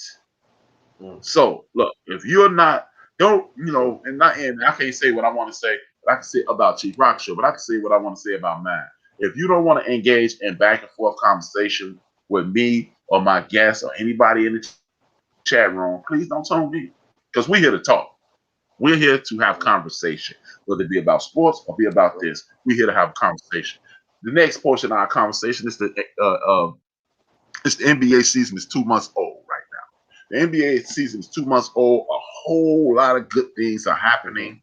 And one of the surprises, I don't even know if it's a surprise. The Utah Jazz have taken the league by storm. Are they real or are they just hot? They are hot. As far as it goes, they are very hot, especially from the 3-point line. Donovan Mitchell, I'm gonna talk about him later when we talk about some other things. He's rolling the charge. Rudy Gobert is doing things as well, and it just seems like everything is coming together since they left that bubble. You know, they lost to Denver, but that was okay. You know, but since then, it's like since the season started, they have just been on the tear. As we're gonna see how much of that magic is gonna continue, but we shall see. Well, yeah, I think they for real because they have all the prerequisite pieces. They got a star in Donovan Mitchell who could potentially take over the league. We saw him score big time when it was asked of him. They didn't win. See, this again is why I get sick of people talking about he averaged this many points. He averaged this many rebounds. He get this many this and this many that. Donovan Mitchell scored 52 points last year in the playoffs when it was needed. What do you do win, lose, or draw when it's needed? Anybody can score points. Right. The worst guy in the league, given enough opportunity, will score a lot of points. And that's what people don't realize. The very worst guy in the league will score a ton of points. When do you score? When do you people I heard my main man Isaiah Thomas say this, the original Isaiah Thomas say this. Everybody worried about who hit the shot, the last shot. Everybody focused on that guy. But it's really the guy who hit the shot before that. I have been saying that for years. He gave me validation. The last shot is hit or miss. The clutch shot is to get me, like, everybody loves to talk about the LeBron James miss, Karam to Chris Bosh, kick it out to my favorite two guard in league history, Ray Allen. The shot. People don't think about LeBron James hit back-to-back threes to get him there. He came down, drained it. And then he had to test him the fortitude to come back down and shoot another three and drain it. The one that he missed would have been 9 points. Nobody speaks about that. Everybody like Big Shot Bob. If Big Shot Bob misses all of those shots throughout his entire career, nobody's going to say, hey, man, Robert Horry blew it. Because I've said this 1,000 times on my show. Right. Nobody remembers when he was missing all those shots in San Antonio. Nobody remembers when he was missing all those shots at the end of his LA career. Nobody remembers when he was scared to take those shots in Phoenix. Nobody remembers that. They just remember when you win. So I think, with that being said, I think the Utah Jazz, they got defense, they got continuity. At this point, they got health. And this might be a different situation for the Utah Jazz. Because at the end of the day, they are a team that was put together, and then it was busted up once they started getting rhythm. We don't know what the bubble brought about. That was a unique situation. LeBron James and his teammates are mentally strong enough to get through it. So this is where I go, I like the Jazz. DeMarcus Cousins has been run off the rails in Houston. I haven't heard anything about why. We don't know why. According to them, the professional answer is we're going smaller. What do you think happened, and where do you think he'll end up? As far as it goes, I've read a couple reports, well, a couple rumors and stuff like that. It was over playing time and stuff like that, because they were trying to go smaller. He was trying to get a bigger role. As is like, hey, this is my redemption tour. I'm trying to make a name again for myself because I don't want to be known as the injury guy. So I was, as far as it goes, being down here in Houston, I was watching him and John Wall back together. They was doing their thing. But as far as it goes, their concept is to go small, and he wanted more of a role. That's the reason that's going. As far as it goes, I've heard him in, the Lakers trying to pick him up, the Clippers maybe picking him up. As far as it goes, Brooklyn still trying to look for Spotty, So there's always potential out there for Boogie Cousins, in my eyes. I think it's unfortunate that they let him go because it's more. But this is pushing me further and further away from the National Basketball Association. Moves like this. I understand you do your young brother. You're doing it the way you want to do it, and I understand the league probably will never be the way that I want it to be. But I do believe the National Basketball Association is doing themselves a disservice by not keeping big men in the game, not keeping big men in the paint. You must. The reason Major League Baseball fell off, and the reason that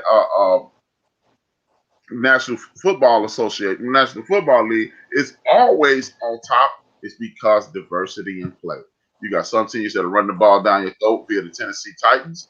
You got some people that's going to play defense, like the Miami Dolphins, New England Patriots for years, and now the Tampa Bay Buccaneers. You got people who going to light it up like Drew Brees. You got people, you got to see how the Seahawks who going to play defense. And you got Aaron Rodgers that's throwing the ball all around the yard. You got Patrick Mahomes throwing it all around the yard. And you got teams all the way in the middle. At this point, this is the first time in a very long time that there's parity around the National Basketball Association. And you get rid of Buggy. See, you have to make things, you must be able, teams that win can win in a myriad of ways. Teams that win can win in the post, they can win, they can shoot a lot of things. And now the National Basketball Association continues to, because they're trendy, they continue to go, oh, well, this may happen. We're going to shoot if we get hot. But no, you cannot play basketball. If we get hot, I'm going to take over. If we get cold, I'm going to take over. No, you have to have a way to win in every situation. And when you let Boogie go, I think Houston lost that. If I was the Los Angeles Lakers, I'd be on the phone with Boogie trying to sign, get that man healthy, get him moving, get him playing with LeBron. You partner Boogie and AD. Then, man, sit down until you're healthy. From what I saw, Boogie don't have no hitch in his giddy up. Boogie don't have no, he doesn't look slower. He's just trying to get in rhythm. If you put him down, you put him out west with Los Angeles Lakers and LeBron James, I believe that Boogie Cousins can be the X factor. He can come off the bench, kill him, and he'll win an NBA championship. He will be with LeBron James. He will get healthy, and the salary cap will continue to go up, and maybe they can afford him at some point. I believe this is a gigantic mistake, unless you just don't want to pay Boogie Cousins. Because this is on the air, and I've been saying it for years in person. Nobody wins shooting a three. Everybody keep looking at Steph Curry and the Golden State Warriors when at their heyday. They won. No, they didn't, because they led the league in points in the paint every year that they won an NBA championship. Even the years that they lost the NBA championship, they led the league in layups and points in the paint. That's where you win in the NBA. Keep pretending. Keep letting Scott Van Pelt. Keep letting Stephen A. Keep letting all those dudes trick you into believing you win from the perimeter. Now, Dame Dollars and them ain't winning nothing. My man Murray up in Denver, he's not winning anything. James Harden and anybody ain't winning anything. Kyrie and them, they're not going to win because you cannot win from the perimeter. When you get tired, your jumper is the first thing to go. And if that's the first thing to go, and y'all ain't playing no defense, and I got Boogie down there in the post, we eating y'all alive. My man RC just added something. Andre Drummond is available. Boogie knows the Lakers offense. Exactly. Shout out to my man RC. Thank you. Exactly. But I don't know if they can afford, with salary cap restrictions, I don't know if they can afford Andre Drummond. But yeah, Andre Drummond is another dude. Well, me personally, I would prefer Boogie simply because A, as RC put it, he knows the offense. And B, Boogie can shoot from distance. Boogie can shoot from mid-range. Boogie can eat you up in the post. Boogie gonna rebound. And guess what? Boogie hits free throws. Drummond struggles at the free throw line. So that's the reason I wouldn't be trying to get him. And he costs more. You might be able, it might be cost effective. You might be able to add another veteran down the road. And Boogie can dominate when LeBron is on the bench. So I would keep him. But with that being said, I don't know how they're gonna play it. I got faith in the Lakers situation. Historically, they've always made the best possible moves, and they're going to continue to do it, if you ask me. I'm looking at the National Basketball Association in a week. It's just about halfway through it. That means we are 2 months into it. It started in the 20s of December. We had the 20th of January, now the 20th of February. That means it's time to talk about league most valuable players. Who would you be the top 3 players in the most valuable player conversation? My top 3. Okay, so I'm gonna go with number 3. I'm gonna go with Kawhi Leonard. He's still doing his thing, and as far as it goes, the Clippers are being very formidable in regards to that. He missed a lot of games, and that's still gonna bother me. But as long as they keep it rolling, gonna be just fine. I have LeBron James at 2. He has actually skid from 1, especially over this all time period that has been in regards to Anthony Davis being out. I thought LeBron was going to show up and show out. He's still doing his thing, but it's just more so the team isn't winning. So can't really have you there because winning is a part of this MVP race for me. But number 1, I have leading is Joel Embiid.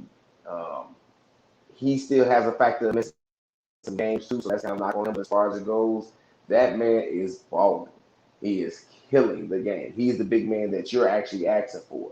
He's able to do it from the post. He's able to do it from the perimeter. He's able to do it from the free throw line. He's able to do it just mid-range overall. And he's putting that team on his back. He can rebound. He can block shots. So as far as it goes, he is my MVP as far as the Texans are the number 1 team in the East. Okay. Big ups to thanks, Jerry. Number 1 Chief Rocket Jerry Brown just said my man Julius Randle made the All-Star team. Long time coming. Julius Randle is another guy that I like, not just because he's left-handed. You know, again, this is I think me and somebody was talking last night. Me and Rello. Shout out to Rello, man, for always supporting all the shows. Every time he see I'm on, he give me mad love. Big ups to Rello. But I'm glad Julius Randle made the All-Star team. But that's what me and Rello was talking about last night. That sting of losing and then coming back and potentially losing again, have to, like Chris Webber went through. That's what made Chris Webber. That's what made Chris Webber great. If you ask me, that's what made Michael Jordan great. You got people like Dan Dockish locking you up for your last game, and you blow the free throws at the end of the game. You're going to be the greatest player ever. Kobe Bryant shooting those 3 air balls made him become one of the greatest ball players ever, if you ask me. LeBron James being humiliated in front of the world with the Dream Team. Well, not the Dream Team, but with the Heatles, as they were called at the time. LeBron James has never looked back. It made him reach another level. Tim Duncan lost all 4 years in college, and bam, it's over. Those are the type of things that I think is missing in these guys, that thing that builds that intestinal fortitude inside of you. So that's why I believe it. Now, in regards to league MVP, I'm going to say the number 3 guy on my list is 1, Chris Paul, CP3. The Phoenix Suns are a totally different team with Chris Paul on that team. Chris Paul needs to be getting some love with league MVP. One thing about Major League Baseball, if you are impacting games, you're in the conversation. And when you're in the conversation, you have a chance to win. The number 2 dude on my list is 1, LeBron James. LeBron James in his 18th year. He's doing the damn thing, and it's easy to pick all these other guys, but I'm still gonna say LeBron James. And his standing slipped with this recent skid that they've been on, and it is to his doing, because if you're gonna be in an MVP conversation, you can't be 6-4 in a week on a 3-game losing streak without losing your footing at league MVP. And it looks like we have the exact same guy as the league MVP, and he goes by the name of Joel Embiid. Joel Embiid gets his diet in order. Joel Embiid becomes a workout warrior. Joel Embiid will dominate the National Basketball Association like nobody we've seen since Shaquille O'Neal. Actually, he's a much better version of Shaquille. Shaquille O'Neal was banging on you, and it was highlights. But Joel Embiid got this Texas 2-step. He got they call it the Euro step. I call it Texas 2-step. That's what we used to call it back in the day. And he can hit you with both hands. He hitting free throws. And I don't like it, but he can even hit you from deep. That's why I like Joel Embiid as league MVP. We'll see after 3 months in the season. 2 months in the season, 3 months in January, December, and now February. We shall see. But big ups to those guys. I hope they continue their excellence up And I do think Chris Paul should be in the conversation a lot more. Okay. The coaches of the year is what we're going to cover next. Who you got? I'm with that. All right. Coaches, so my top 3 coaches of the year. I have my top 3. All right. At number 3, I got Ty Lue, first-time coach for the Clippers. Hey, record. What's up in Russ? What they doing?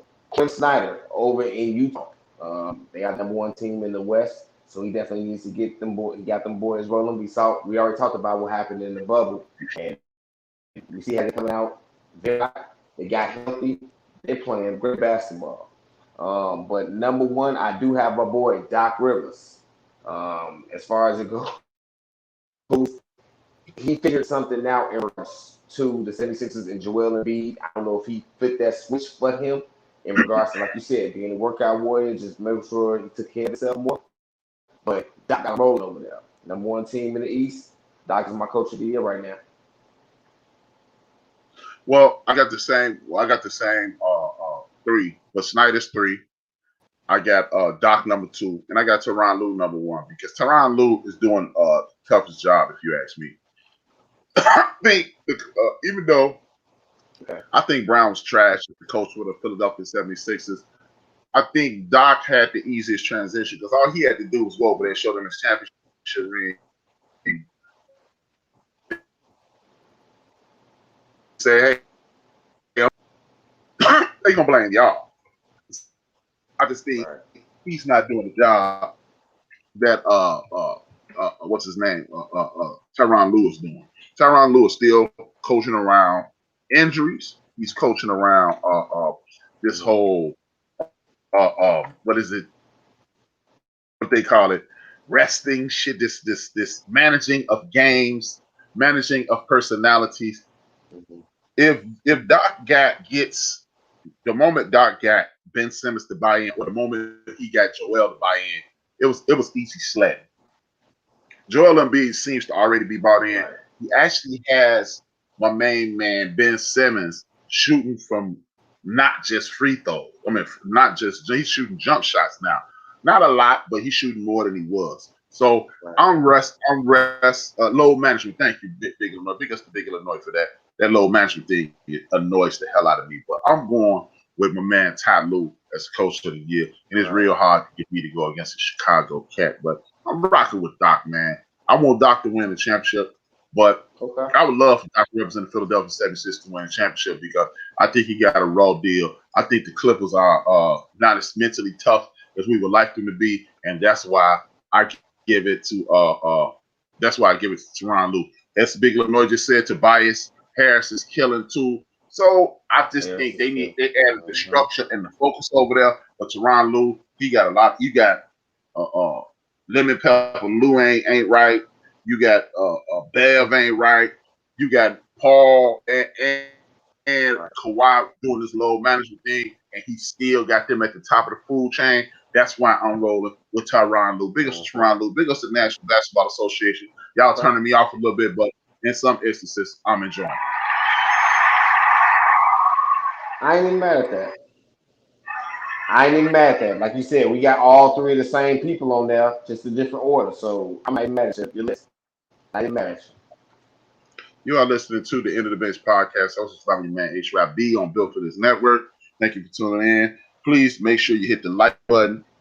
And in order to maintain the financial status of the show, you can always, if you feel like donate to Cash App. $ the End of the Bench, THAENDOFDABENCH. Anything is appreciated. We would prefer the money that folds, but the money genuinely works too. Shout out to Eddie Murphy and Coming to America too.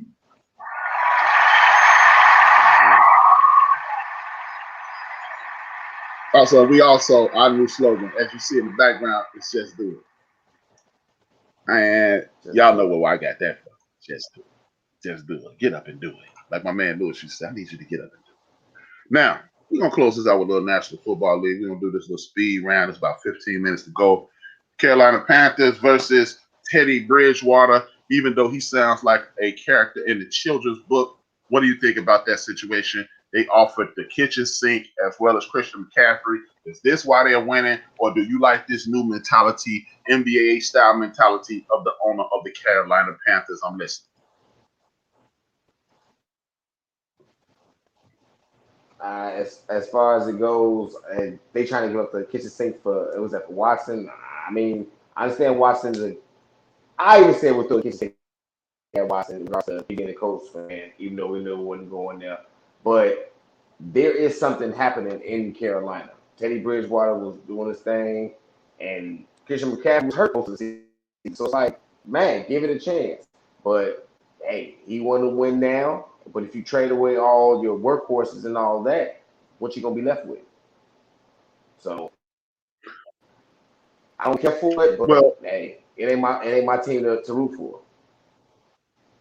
And see, this is what I was talking about. I wouldn't be offended if I wouldn't be offended. I got Miss Powell stepping in. Thank you for the love. Thank you for showing up, showing improvement.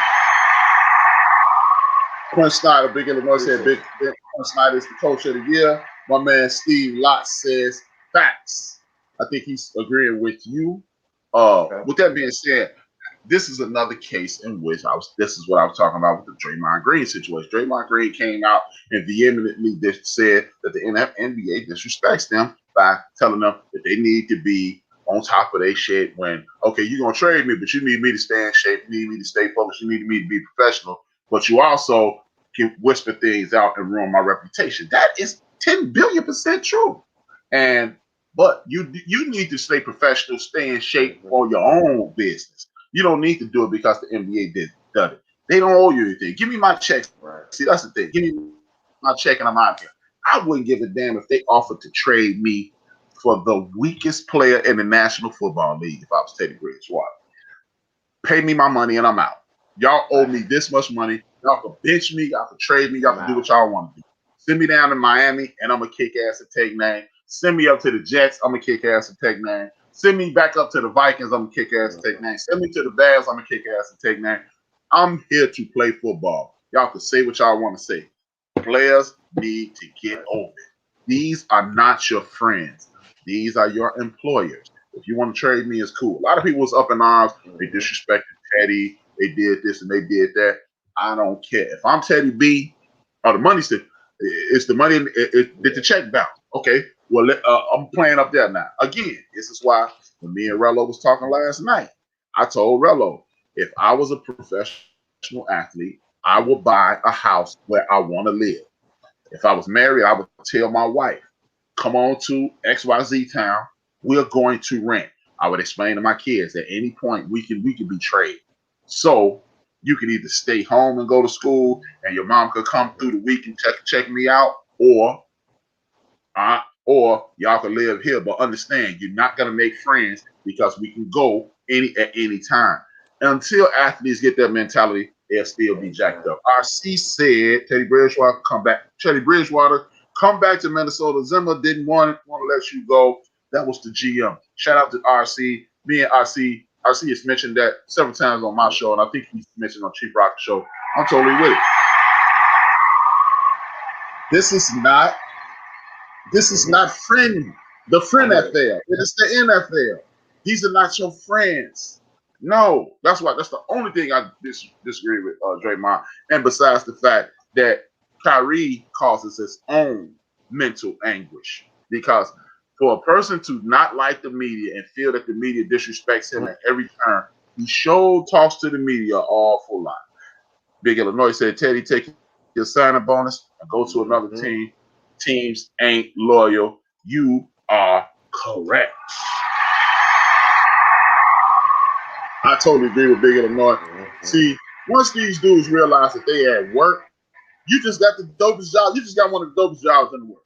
That's all that is. You're at work. You got one of the dopest jobs in the world. It ain't personal. It ain't personal. JJ Watt is talking about Cleveland is looking good. His brothers want him to go to Pittsburgh. Where do you see, or where would you want JJ Watt on your team, and where do you see him going? As far as it goes, at this time, J.J. Watt has finally had a healthy season where he played an insular amount of games. As we're in the land of player mobility, so we can, the players are actually saying where they want to go. He want to go play with his brothers, let him do it. And that's the thing. At this time, J.J. Watt, I wouldn't be paying top dollar for you because at this time you beaten, broken, and battered. So I wouldn't be spending top dollar for him at this point. Now, would he help the Colts? Sure, bring him on, help him, but don't pay top dollar for this guy. Well, me, I don't think it's a gigantic demand for J.J. Watt. I think at age 31, unlike most defensive linemen, he's finished. He's had far too many injuries. He had 2 back surgeries. I think he's finished. I don't think the want for him is as great as mainstream media is attempting to put it out there. Who needs a overpriced? Well, he's not going to be overpriced now because he's a free agent. Nobody's going to pay top dollar for him. If the Pittsburgh Steelers want you, it's because, yeah, you still have a little pass rush ability, but let's not forget J.J. Watt played 16 games and had 5 sacks. Chief Rocker mentioned this money. When they traded Jadeveon Clowney, he started seeing double teams. When he starts seeing double teams, you got diminishing returns on J.J. Watt. It's amazing that he's the face of the franchise. He's been Mr. Houston Texans since he walked in the door. And the first chance they got, they said, get the hell out of here.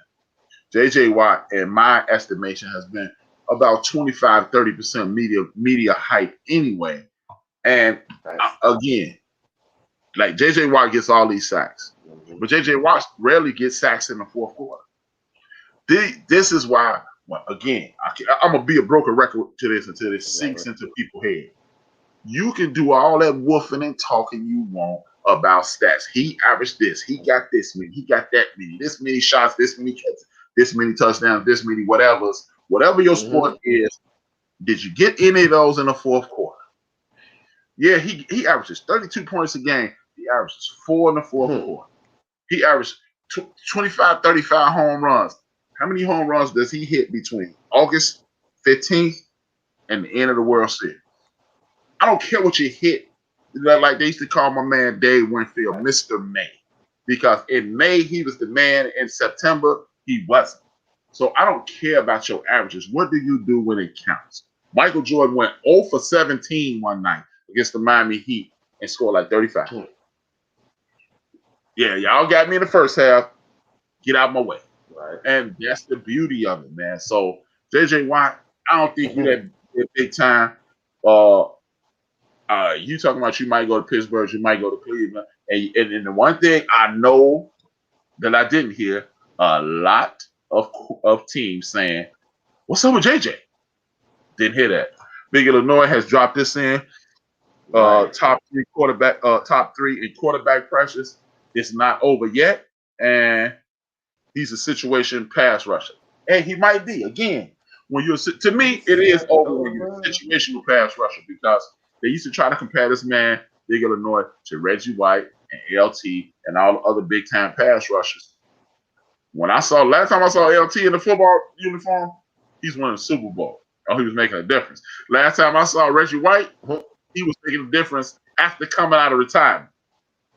Bruce Smith, he was making a difference in Washington. Every time when you're all-time great, you at 31, they were still dominating. So, but we shall see. I know the team that I root for the most is Oakland Raiders. Los Angeles Raiders, and they are void of defense. And I don't know if I want J.J. Watt on my team. With that being said, Wentz goes to Indiana. What are the thoughts on that? And now he's actually in a conversation about his number. Is Carson Wentz even worth the juice, or he's just there for the squeeze? Talk to me. As far as it goes, I will say, hey, yay, we got Wentz. In regards to he's not the quarterback I thought they was going to choose, but if I would have really looked into it, that was definitely the person they was going to choose. To get him back with Frank Wright, in regards to, I think he would be the savior in regards to hey, Phillip Rivers did this last year. You can do this, and you have a little bit more mobility, than Phillip Rivers. You're not, fully Groundhog Day. You just Bill Murray part of it, a little bit silly. But Carson Wentz definitely tried to flex in regards to coming to Michael Pittman and say, hey, Carson Wentz is the number. You're not Tom Brady. I guess that's the mindset he had. But in regards to that, you didn't offer enough to the guy. I remember watching Jen Sharp a couple weeks ago saying, hey, I tried to get a number from a lineman, try to get a number from this guy, that guy. And they were like, no, I'm not going to do it. But he finally bought somebody a boat, and they finally gave him a number when he was in Baltimore. So certain people will do certain things if you offer the right price. Carson Wentz didn't have that type of pool. Me personally, I think Carson Wentz is I'm damn near about to quote Louis Riddick. Shout out to Louis Riddick, one of the most astute minds in all of management and football today. Big ups to that brother. We should be putting the Bears back together, but it's hidden racism.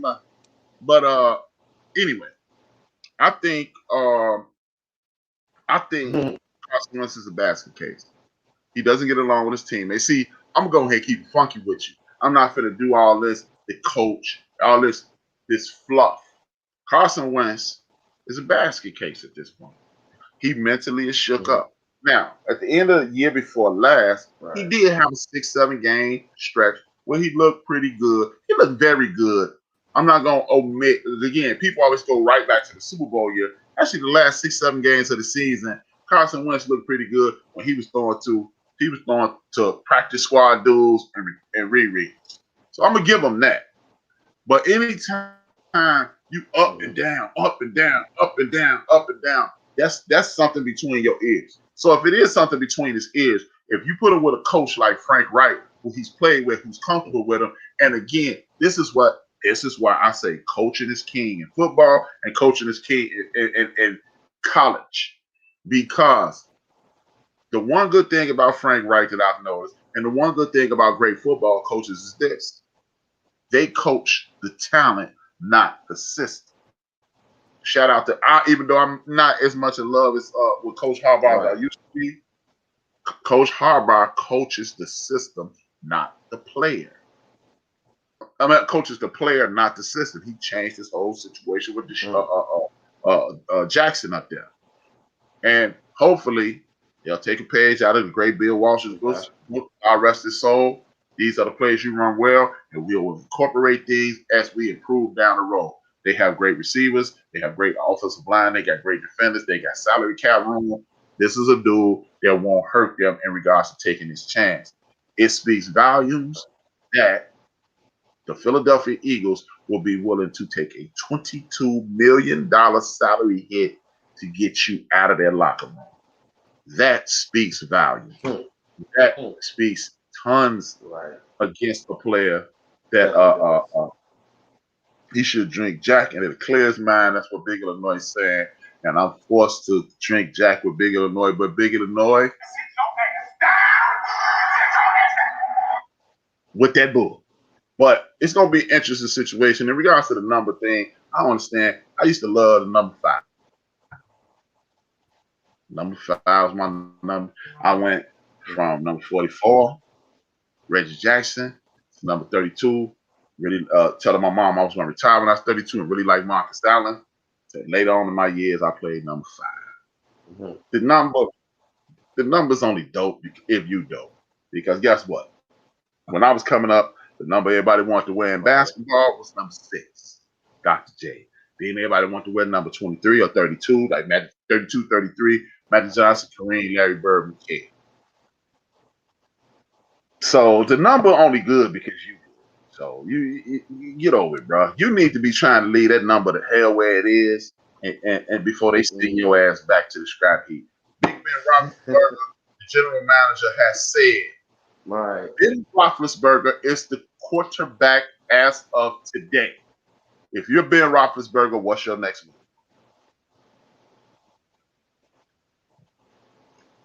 Yeah. Well, if I was Ben Roethlisberger, I would just sit back. I wasn't going to get in the gym to try and work out, but I would have been fooling myself. If they still want him and he still got the strength to do it, get the money. I mean, we've always talked about players not holding back and getting that money to do whatever they need to. Do your thing, Ben. If they want you to be the quarterback and they're going to pay you, hey, keep playing. Me, if I'm Bill Roethlisberger, I'll pack my clothes and leave. I'll say how much money is guaranteed, then I would leave, because at this point, Ben Roethlisberger, you need to be able to take an assessment of yourself. You're no longer Ben Roethlisberger. You no longer can do it the way they need you to do it, and proof positive of that is the fact that they're talking about getting rid of your ass, and we ain't even into the off season yet. The actual league year calendar hasn't even turned over. It's over for you, Ben. Look. It comes a time in every athlete's life that he understands and can clearly see, I no longer have it. Ben Roethlisberger, you no longer have it. If the general manager is saying you're the Big Illinois just corrected me, but Carson Wentz is a $41 million salary cap hit. Again, that's twice as much as I thought it was. It speaks even more volumes to who this guy is. But back to Ben Roethlisberger, Ben, it's over. You restructured your contract. That means you have guaranteed money still in the kit. You're going to get that money regardless. They're going to take that hit. And then, bam. Ben, you walk away stinking up the joint because, look, the league is caught on. One thing about the National Football League, if you do something long enough, they're gonna detect it and they're going to stop it. Ben Roethlisberger couldn't push the ball down the field as much as he used to in the past. Teams stopped playing the short balls, and that's why the Pittsburgh Steelers lost 5 out of their last 6 games. Period. So with that being said, Ben restructured his deal though.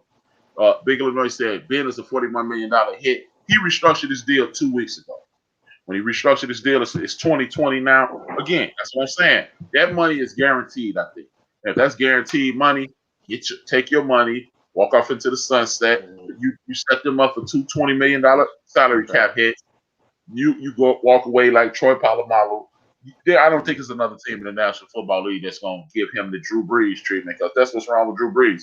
You can no longer push the ball down the field. You're no longer a threat to throw it over my head. If you're no longer a threat to throw it over my head, you better have the Garrett Blunt. You better have my man from LSU. You better have one of these powerhouse King Henry or somebody like that, or y'all going to get y'all ass whooped every week, because you can't throw it over our head, and we're going to press these receivers. And bam, that's it. I'm going to end the show with this. I'm going to end it with a rant. This rant is in regards to Shady McCoy. LaShawn Shady McCoy is entitled to his opinion. Again, that's why I consistently say on my show, I don't need you to agree with me. Agreeing with me has nothing to do with my show. I have a good time arguing back and forth, discussing different topics. You see it your way, I see it my way, and we have a lot of fun. But I'm disappointed in Shady McCoy for expressing this thing. Tom Brady, talk to him. He can listen to him for 4 hours. Tom Brady. Shady McCoy, if you ask me, I think that is you trying to get in good graces with the mainstream white face. Look, Tom Brady is clearly one of the greatest quarterbacks in the history of the game. Tom Brady is the winningest quarterback ever. But all this nonsense about Tom Brady made a difference. Look, Tom Brady did not make a difference in Tampa last year. I'm sorry. You know what he made a difference in?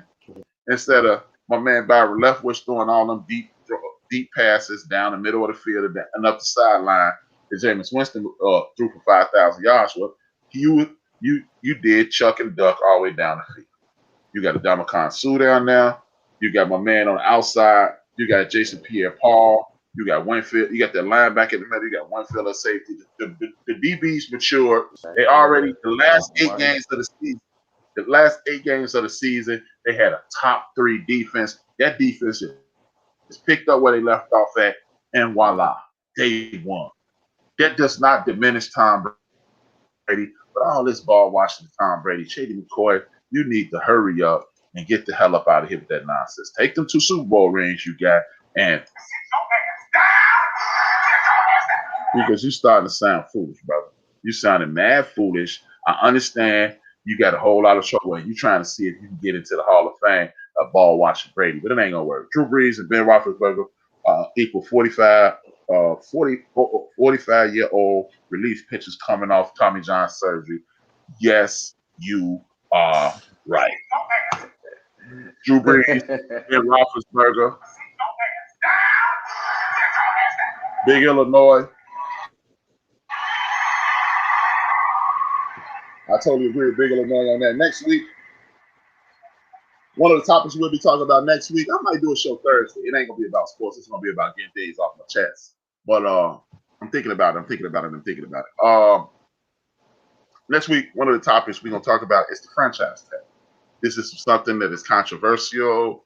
Who's going to get it? Who should get it? We will know who has it. We will know who's going to sign it. That's going to be one of the topics. Please tune in if you're still listening to the show. This is the End of the Bench podcast hosted by your man, HRap B.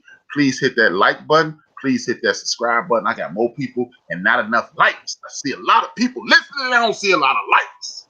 So please hit that like button. Please subscribe. Hit that bell so you get the notifications. So around 4 o'clock, you just start getting notifications from the show and I ain't got to send all you Mickey Dickies alerts. Pardon Shots Joe, and I'm going to shut this thing down. Yo, I appreciate everybody that did calls, texts in regards to last week, in regards to what was going down here in Houston. I appreciate y'all for your love. As I always say, hey, please be safe out there. Wear your mask, wash your hands. Just take care of each other, people. Hey, love y'all. This is HRap B. This is the End of the Bench podcast. Thank you for subscribing. I need you to go to Spreaker.com. Speaker with an R. Spreaker.com. Subscribe to Built for This Network. That way you'll get a notification when Number One Chief Rocket comes on Monday morning. You'll get another notification when DJ Knox comes on Tuesday afternoon. You'll get a notification for this show Tuesday afternoon. Yeah, if we decide to do something on Wednesday, you'll get a notification. You'll get a Theory of the Coach on Thursday. You get Big Illinois and DJ Knox on Friday. You get DJ Purplelicious on Saturday. You'll get me Saturday evening. You'll get Big Illinois. You get Big Illinois Saturday evening. And I want you to subscribe to D-Grade and XY Radio. And I want you to subscribe to the Realcast Rangers. I want you to subscribe to MCDE. I want you to subscribe to New Max Radio because they're my girl Emma on right now. And I got New Max Radio coming on this evening. Matt, a lot of entertainment on here, man. A lot of entertainment on here. I need you to check out my man Robert or Sunday Night Collective Perspective. Look, man, Ben from BS3 Radio and Sports and Entertainment. Subscribe to BS3 Radio. Subscribe to BS3 on YouTube. Check us out on Monday evenings where we're going to be talking about a married thing. Look, man, people always talk about how they get mad that our culture isn't represented and people ain't speaking on my behalf. The people I just named for you, the Realcast Rangers, the XY Radio, Built for This Network, MCDE with my man, Truth Radio with my man Chuck, New Max Radio, and all the independents out there like Angry Black Man and those people. These are people who are taking time out of their lives to get information that they think is important to you. Please support, subscribe, and as I say every week, this is a podcast. That means this is on right now, and it's on right now all day long. As soon as you hit play, it's back on. So stop making me lose respect for you by saying, I miss your show, dog. No, you didn't, because it's on right now. So, and if you forgot how you can get in contact with the show, all you have to do is go to iHeartRadio, Apple Podcasts, Spreaker.com, YouTube, Google Podcasts, Castbox, Deezer, Podcast Addict, or wherever you get your podcast download to. We have a ball doing this here. We continue to support. I got this. I'm gonna throw this out here, then I'm out of here. If you have a product that you want me to support, please do that.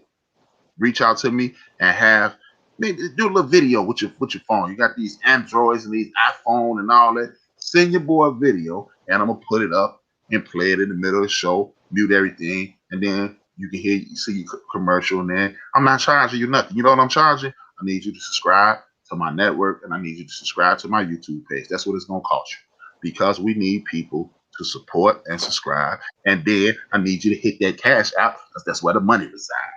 With that being said, Dream knows salute to our ancestor Reggie O'Shea, aka Combat Jack. Dream those dreams and man up and woman up and live those dreams, because life without dreams flows in black and white. Life with dreams flows in technical color and surround sound. I'm still in this for my man, Craig Facts. If I owe you something, get it from God.